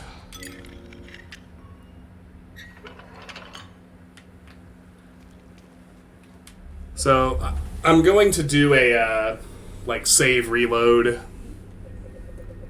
thing here, because now is our first real encounter with the Mandarins. I think on hard there are 3. You can kill them. I'll show you how to kill one. But they're massive bullet sponges, particularly on hard. Much like the original game, it's generally just a better idea to dodge and run away from them. So I'll show you what it's like to kill one, but I don't actually want to burn the ammo, so when that's done, I'll probably reload and just run by them.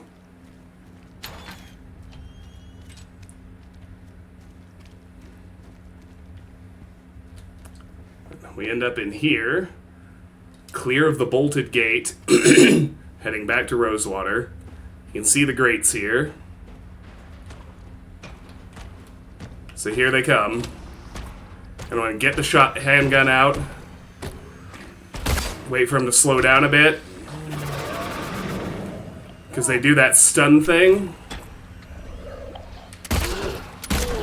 You need to basically target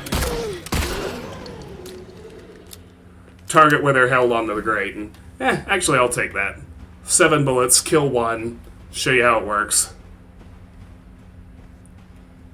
Then there are going to be 2 or 3 more that I just want to run past.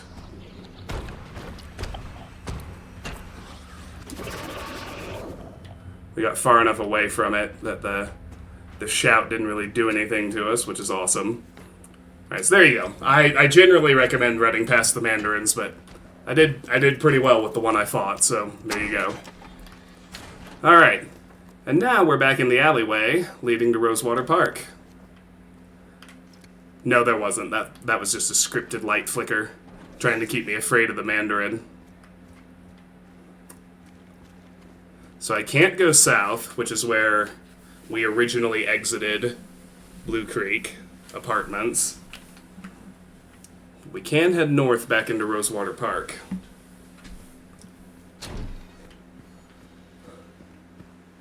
There's nothing new here, unfortunately.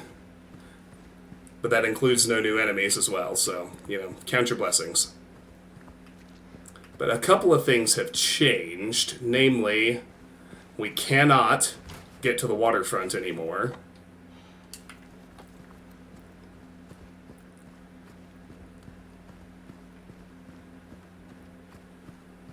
And instead, this gate back here, which was locked, is open now. This area is the same too, except as we head to the Praying Woman, which is the statue of Jennifer Carroll, the one who was persecuted by Christians, we're going to get a brand new cutscene, a scene that Bloober added with Angela that wasn't in the original. And like most of what they added, I think it fits really well. The actors do a great job, and it is super well done. So you'll see it in a moment.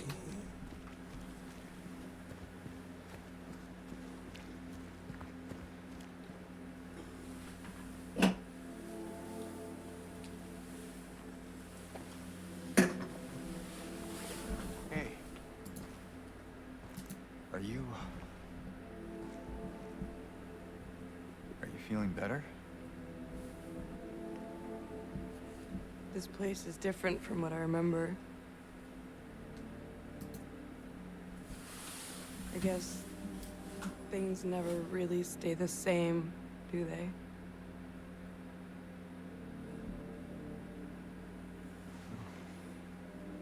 I guess not.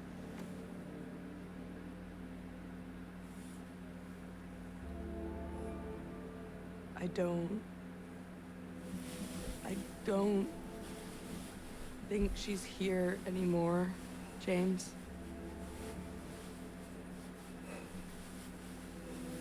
Ooh. I love the detail on her model. You can see that she has empty ear-piercing holes in her earlobe. I just think that's incredible detail. She doesn't want to see me anymore. Why would you think that?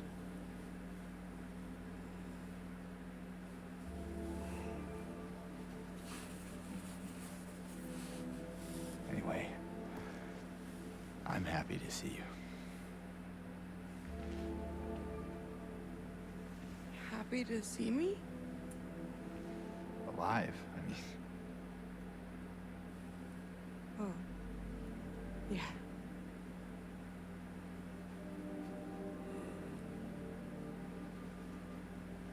I better get going. You still don't want me to go with you? If we stick together, we might just make it out of here. Out of where? This town. Silent Hill.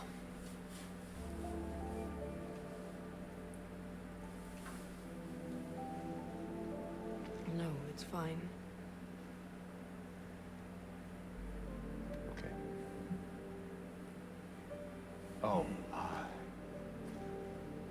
you didn't happen to see the little girl around here, did you?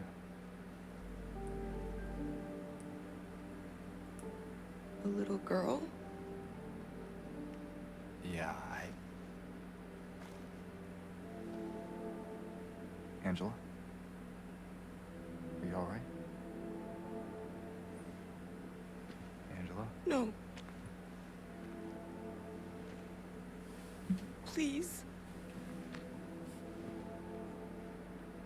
You shouldn't be here. Angela, it's okay. No, don't touch me!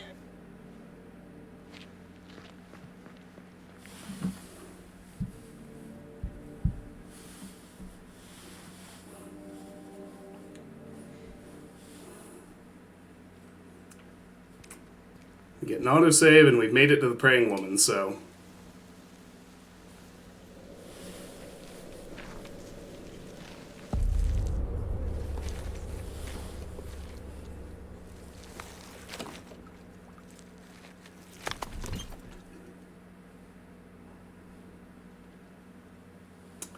My patient buried it here. I knew, but did nothing.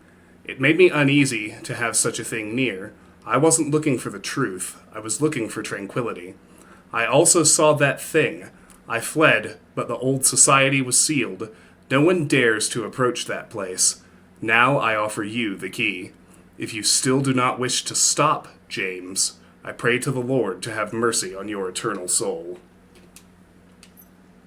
And we get the Historical Society key that the other letter back at the phone described as a key that would let loose the abyss. Oh yeah, we should definitely go use that. Let's roll. Ever onward. Ever worse. So this is an interesting segment. The whole thing kind of operates as a break. It plays this mood music. There aren't any enemies.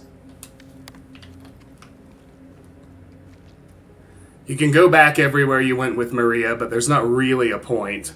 Except, again for Silent Hill 3 fans, we should head back to room 106. Yeah, that's exactly what it is. It's an intermission. Because we did the hospital, then we did the town gauntlet.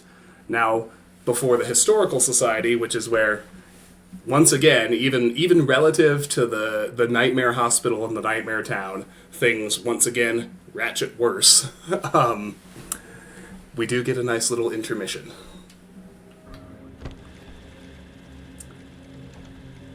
So the TV has come on, and the wallpaper has peeled to show the order symbol in the back. And if you find this, you get an achievement. All seems in order. Discover the secret of room 106. So that is not there when you're here earlier with Maria. The wallpaper peels away only after you do the hospital, and you're here in the dark.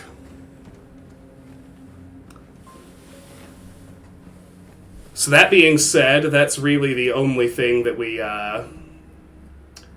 need to do out here, besides run up to the Historical Society and head inside.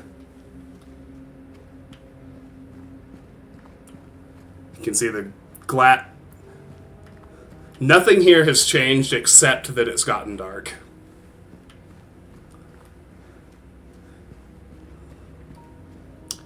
But I think if you didn't kill the enemies, they disappear. I think no matter what, there are no enemies when you do this little run from the park to the society. 7:15. I've got about 45 minutes, so we will not finish the prison tonight, but we can get to its central puzzle and maybe complete the first couple of sections.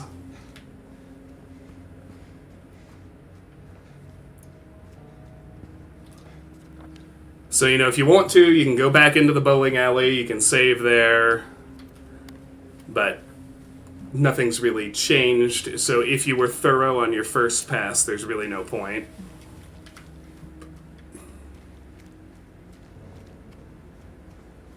Then even in the distance, you can start to see the Historical Society building. That is true. Alright, so here's the parking lot, and here's the door we saw so long ago.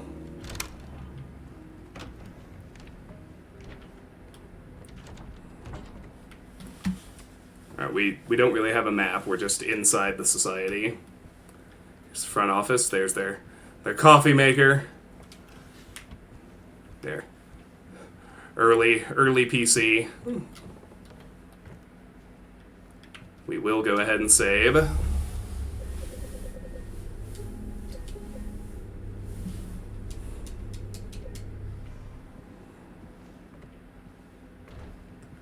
Can't get in there. Can't get in there. Can't get upstairs. Can get in here.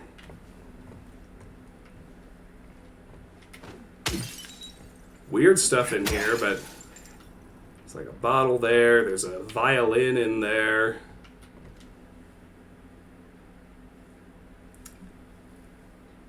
Picture of a room.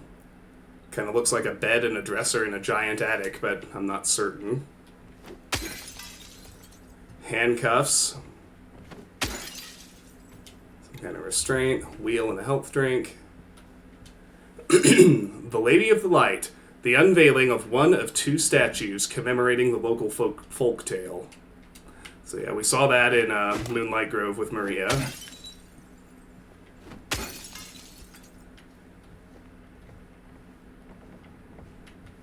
There's a telescope, a piano, a bust, a tea set. Little Baroness, The Maiden Voyage of 1916. Looks like a taxidermied hawk and a hat. Some other stuff. Another bird taxidermy. A doll, a camera of some sort. And here we get a strange photo. The new clock. And sure enough, it's a kind of blurry, out-of-focus Polaroid of a clock face. And on the back, we've got the carat symbol and a number 7. Oh. I thought you could unlock it from this side. I guess you can't. Alright, no sense putting it off anymore. Let's go have a look at the centerpiece. It's him. Misty Day, Remains of the Judgment. So in this painting, we can see both Pyramid Head and something that looks a lot like the flesh lips we fought in the hospital.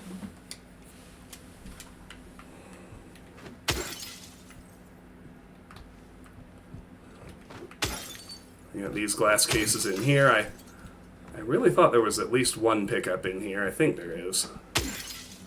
I might be wrong. I guess I was wrong. All right. Wiltsey Coal Mine. Established around 1850, it remained operational until the early 1900s. The mine played a key role in the revitalization of Silent Hill.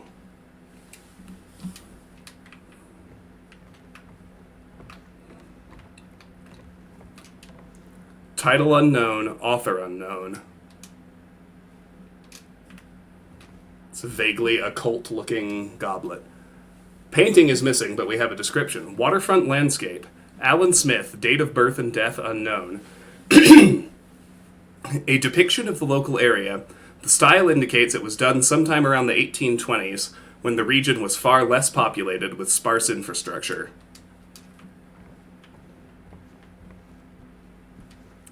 Silent Hill Historical Society founders.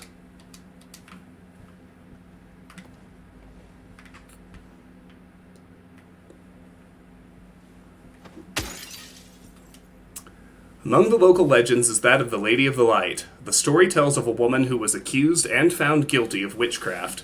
As punishment, she was taken to a small island out on the lake, a minuscule stretch of rocky soil, devoid of any food or shelter. There she was to suffer a slow, excruciating death as her body succumbed to cold and hunger. However, unbeknownst to the rest of the townsfolk, there was a young man among them who, having gazed into the woman's eyes, as bright and beautiful as a midsummer's moon, had vowed undying love for her. When she was convicted, wrongly as he believed, he swore that he would not let her suffer such cruel fate. While waiting for an opportunity to abscond with his beloved, every night he would sneak out and row across the lake, bringing her food and something to keep her warm, and every night the woman would stand there on the shore, holding a lit candle to help him find his way. But then one night, when the sky was exceptionally clear, devoid of even a wisp of cloud, the young man set out on his nightly escapade. So we heard 2 different versions. Maria said there was a storm. This version says the night was clear. Just an interesting discrepancy in the folktale. Look out into the distance, looking for the light in the darkness that would lead him to his beloved, because some pages are missing. On that night, however, the moon shone so bright and so vibrant, stronger than any candle could. Seeing the light's reflection in the water, the young man was led astray. He rowed and rowed and rowed, following the reflected light, hoping against hope he could reach it. He did not care for his aching arms or the shortness of his breath, utterly mesmerized by the illusory light. When his boat tipped over, the man was so exhausted from rowing, so weakened were his arms, that he was not able to swim to shore. Thus he succumbed to a watery grave. Although left alone, the woman on the island never lost hope. She kept coming out at night and kept lighting the candle. The legend says that those looking for true love can still see the lady's light out on the lake, shining to bring her beloved home. While the story is clearly meant as a metaphor and a cautionary tale, it is to a certain extent rooted in reality, as the area has indeed seen its share of religious persecution, such as that of... Alright.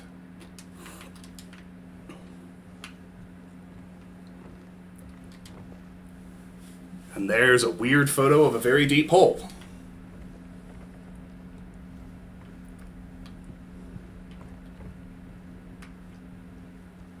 Brookhaven Hospital, 1880.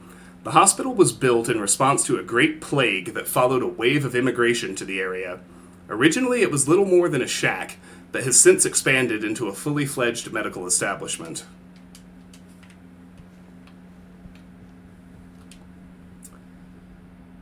The name is scratched out, but we can see this is the former director of Brookhaven Hospital.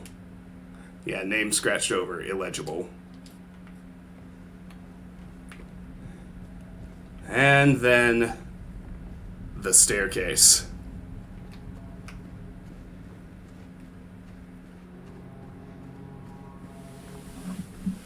Another moment lifted straight out of the original. Just look how far down we go. It is like so physically impossible, so unsettling, so weird. We just keep going. Down, down, down. Darker, darker, darker. Deeper, deeper, deeper.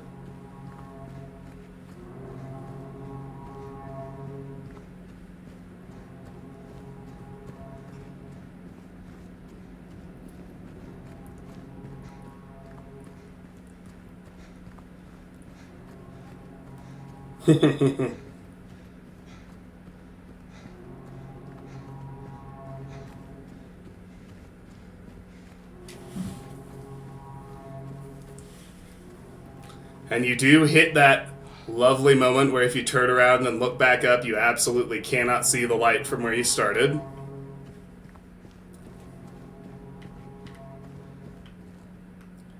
Still see some pipes along the walls. And, at last, we've reached the bottom, and we got an achievement. Into the Abyss. Reach the end of the long staircase. And look around in here.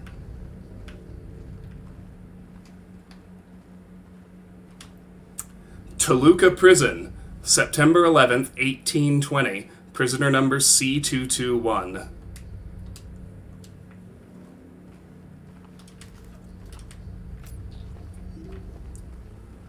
I wonder what I can read on here. Inmate, let's see, Toluca Prison. Next high number 1508. Date June 12. Can't quite see. Employees authorized actual. Prison guards 28, kitchen staff 4, medical workers 3, mechanical 2. Total something. Inmates. General population 81, high security 71, isolation 15, death row 10. Total 282. So yeah, you can actually make out a lot on there.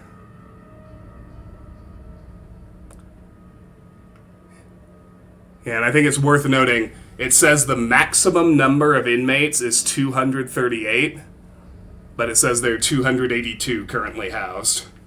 That can't be good.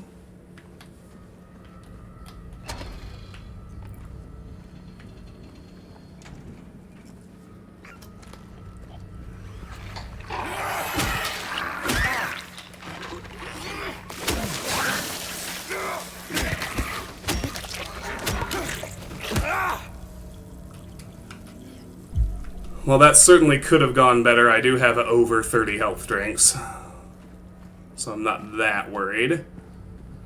Alright, anyway, can't go that way. We don't have a map for this place.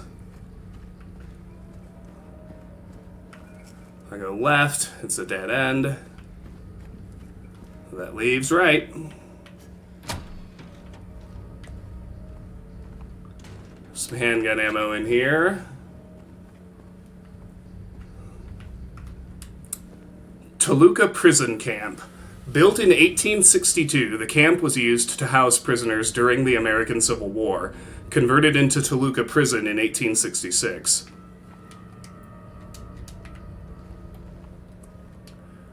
Well, these certainly look familiar. Death by skewering. An execution at the prison. Death by skewering or strangling. To choose his death is the prisoner's last taste of freedom. Crimson and white banquet for the gods.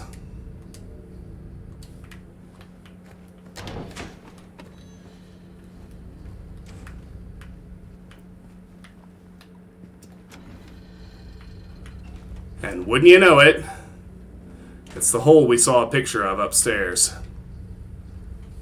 Again, with the lack of self-preservation. You have to confirm twice, but boy, if he doesn't go for it.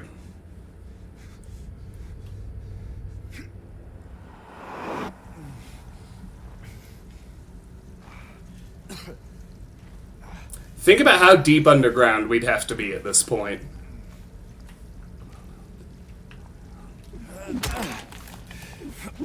So we got a few breakable walls in here. Kind of emerged into a well. That's a dead end.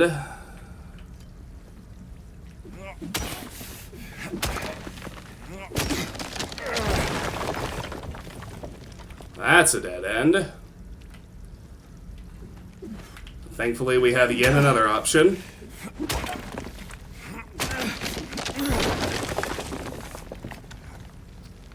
This one offers a place to go. Alright, so it looks like we have found our way into a sewer tunnel. That's what it looks like.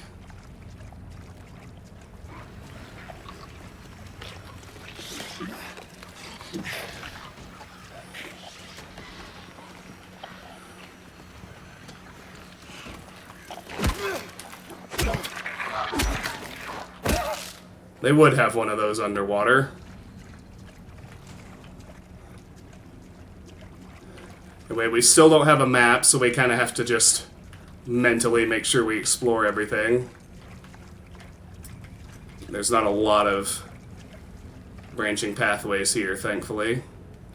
Can't go straight, can only go this way. There's a lock we somehow need to open. We can head in here. There is a key on the ground.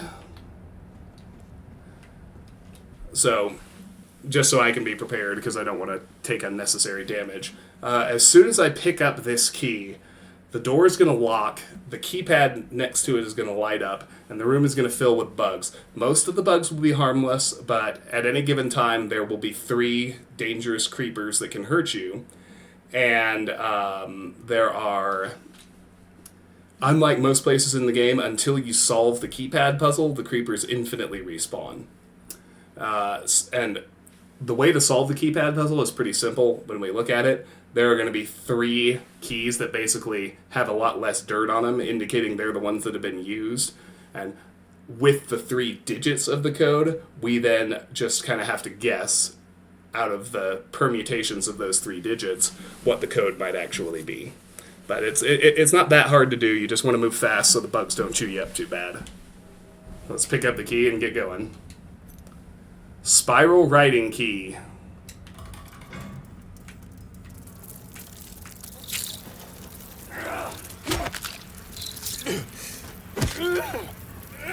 But you do get like a little reprieve before they spawn back in. So 2 3 9 2 9 3 3 2 9 3 9 2 9 3 2. That was it. And we're out.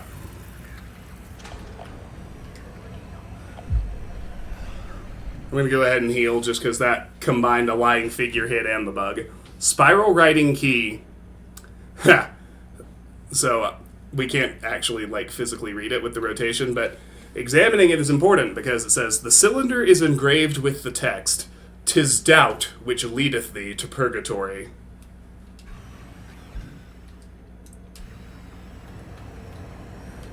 So with that done, we can use the spiral writing key.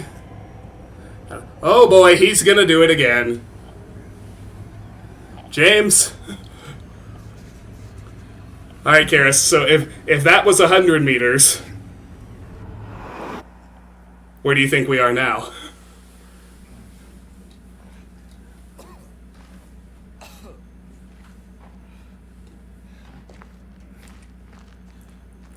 Extremely, insanely, impossibly deep. That's where we are. And we don't have a map yet, but we have landed in... We are now in the prison. This is the prison canteen. You can get a health drink. Back here you can see mainline menu, March 13th. Grits with lard, boiled meatloaf, beans, bread and coffee.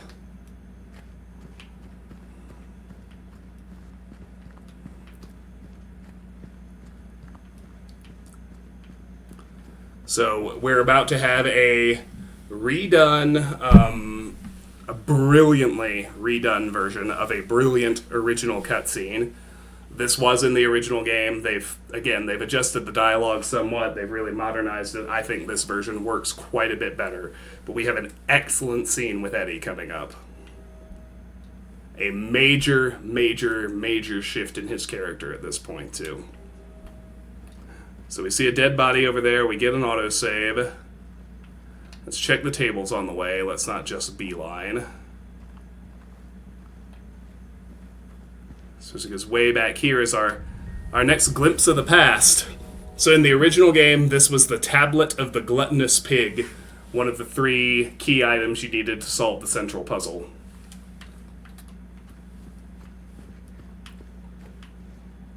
So now, as we approach, cutscene takes over.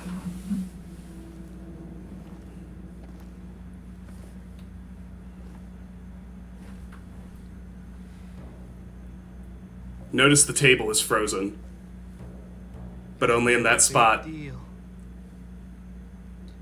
Just put the gun to their head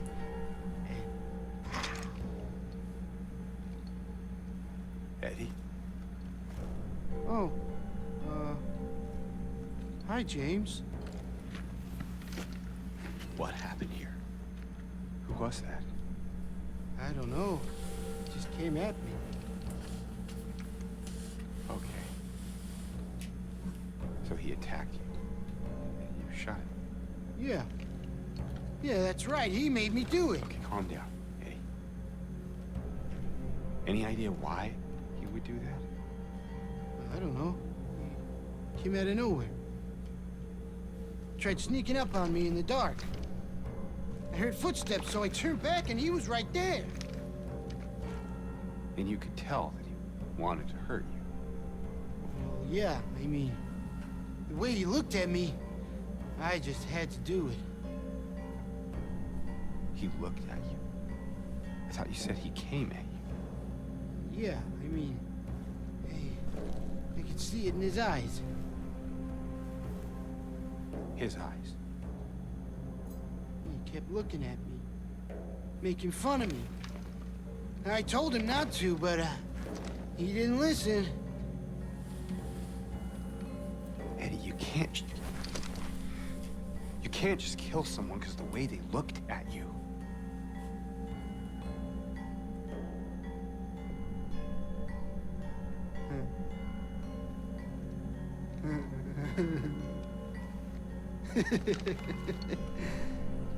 You should see your face, James. I was just joking. The guy was dead when I got here. I got you, didn't I? Well, anyway, I better get going. Wait. You're gonna go out there alone? Yeah.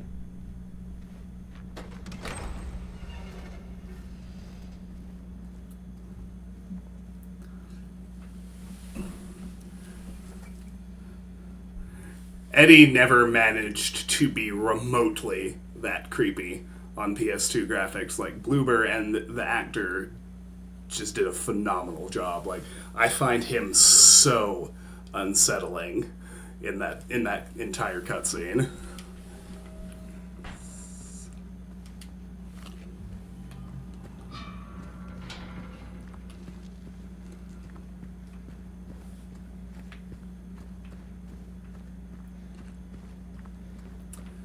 Anyway, you can follow him up. Of course, he's gone. We have a few options for where to go. Let's go ahead and note that this door is locked.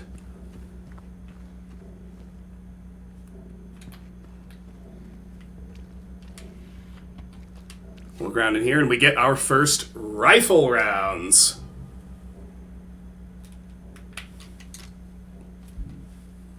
Ammunition for the hunting rifle. 2 of those.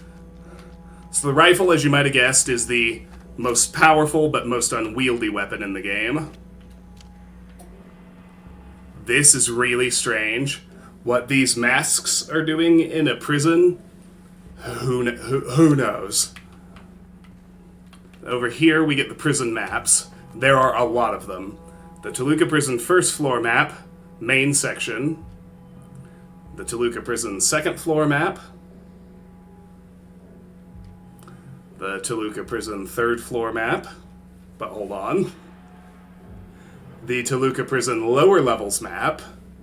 And hold on. The Death Row map. And hold on. The administrative section map. So 6 different sections. So where we entered, where we saw Eddie, where we just came from, is the canteen, and now we're in the armory. So here in the we're in the first floor, first floor main section. And there's a serpent section of the first floor. And you can tell by the witness room and death chamber, that's Death Row. There's a bowl section, the Toluca Prison second floor. It's like cell blocks and showers. First floor bore section. So there's a warehouse, visitation room, and an infirmary and a break room in here. That's the administrative section map. Toluca Prison third floor, warden's office. That's all that's up there. And then there's a dove and the Toluca Prison basement. That's the lower levels map. So that's what our next level's gonna look like. The prison's been like completely overhauled compared to the original dungeon, and it's way better now. Like, I think it's actually genuinely very cool. So over here, we can get some handgun ammo. We're in the armory. So naturally, here's a locked cabinet with the hunting rifle and some ammo in it. Let's check this memo. Toluca Prison. They still haven't found him. Since he had the cabinet key, we should assume one of the prisoners got his hands on it. Get the spare from the visitor's checkpoint and secure the rifle before it falls into the wrong hands. Alright. And I think, yeah, James has marked the rifle cabinet. So it's 7:40. I was shooting to be done at 8 o'clock. So I think I'm going to call the stream here as we reach the first safe point in the prison proper, and we're ready to jump in and explore the next level, you know, whenever I manage to stream again. There's a chance that might be tomorrow. I don't know for sure. If not, it'll be, you know, a little while past that, but within the next couple of weeks at maximum, I would say. So with that, I'm going to hop out of here. I'll look on Twitch right quick to see if there's anybody we should raid here. Ah, yeah. Crash reporter. It crashed as I tried to close it, so I guess I should make sure my saves worked right. Oh, if it loads me back anywhere but the prison armory, I'm not going to be happy. But we'll see what happens. And in the meantime, let me see who's online. If there's anyone we want to raid.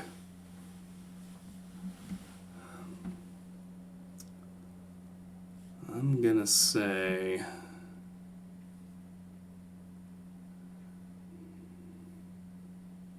probably not. No, it doesn't look like it, so we'll just end stream, but I'd like to make sure I am actually back in the prison at least.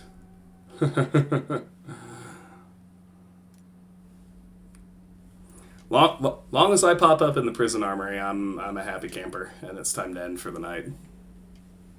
Well, it's time to end for the night regardless, but... Alright, good. All's well. Exit game. No crash. It merely exited. Thank goodness.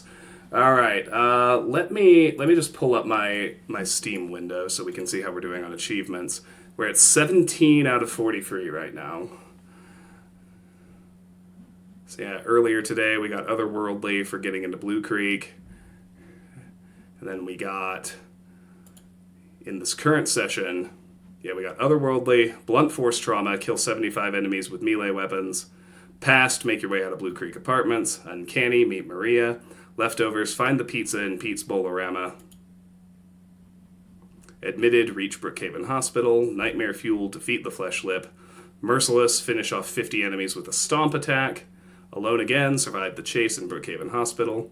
All Seems in Order, discover the secret of Room 106. And Into the Abyss, reach the end of the long staircase.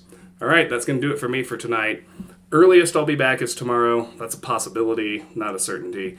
Latest I'll be back is in a couple of weeks when Sharon takes a trip for work. And could be any time in between there too. Life's unpredictable these days, but I'm committed to finishing this. I'm having a great time. I hope you guys are too. Thanks for watching all day, those of you who have been here all day, or for any amount of time, thank you for dropping in. I appreciate all of you. I hope you have a great day. As DLF keeps reminding us, don't forget to set your clocks back tonight. Daylight savings is ending if you're in a country or a place that participates in this stupid tradition. And I will see y'all when I see you. Good night.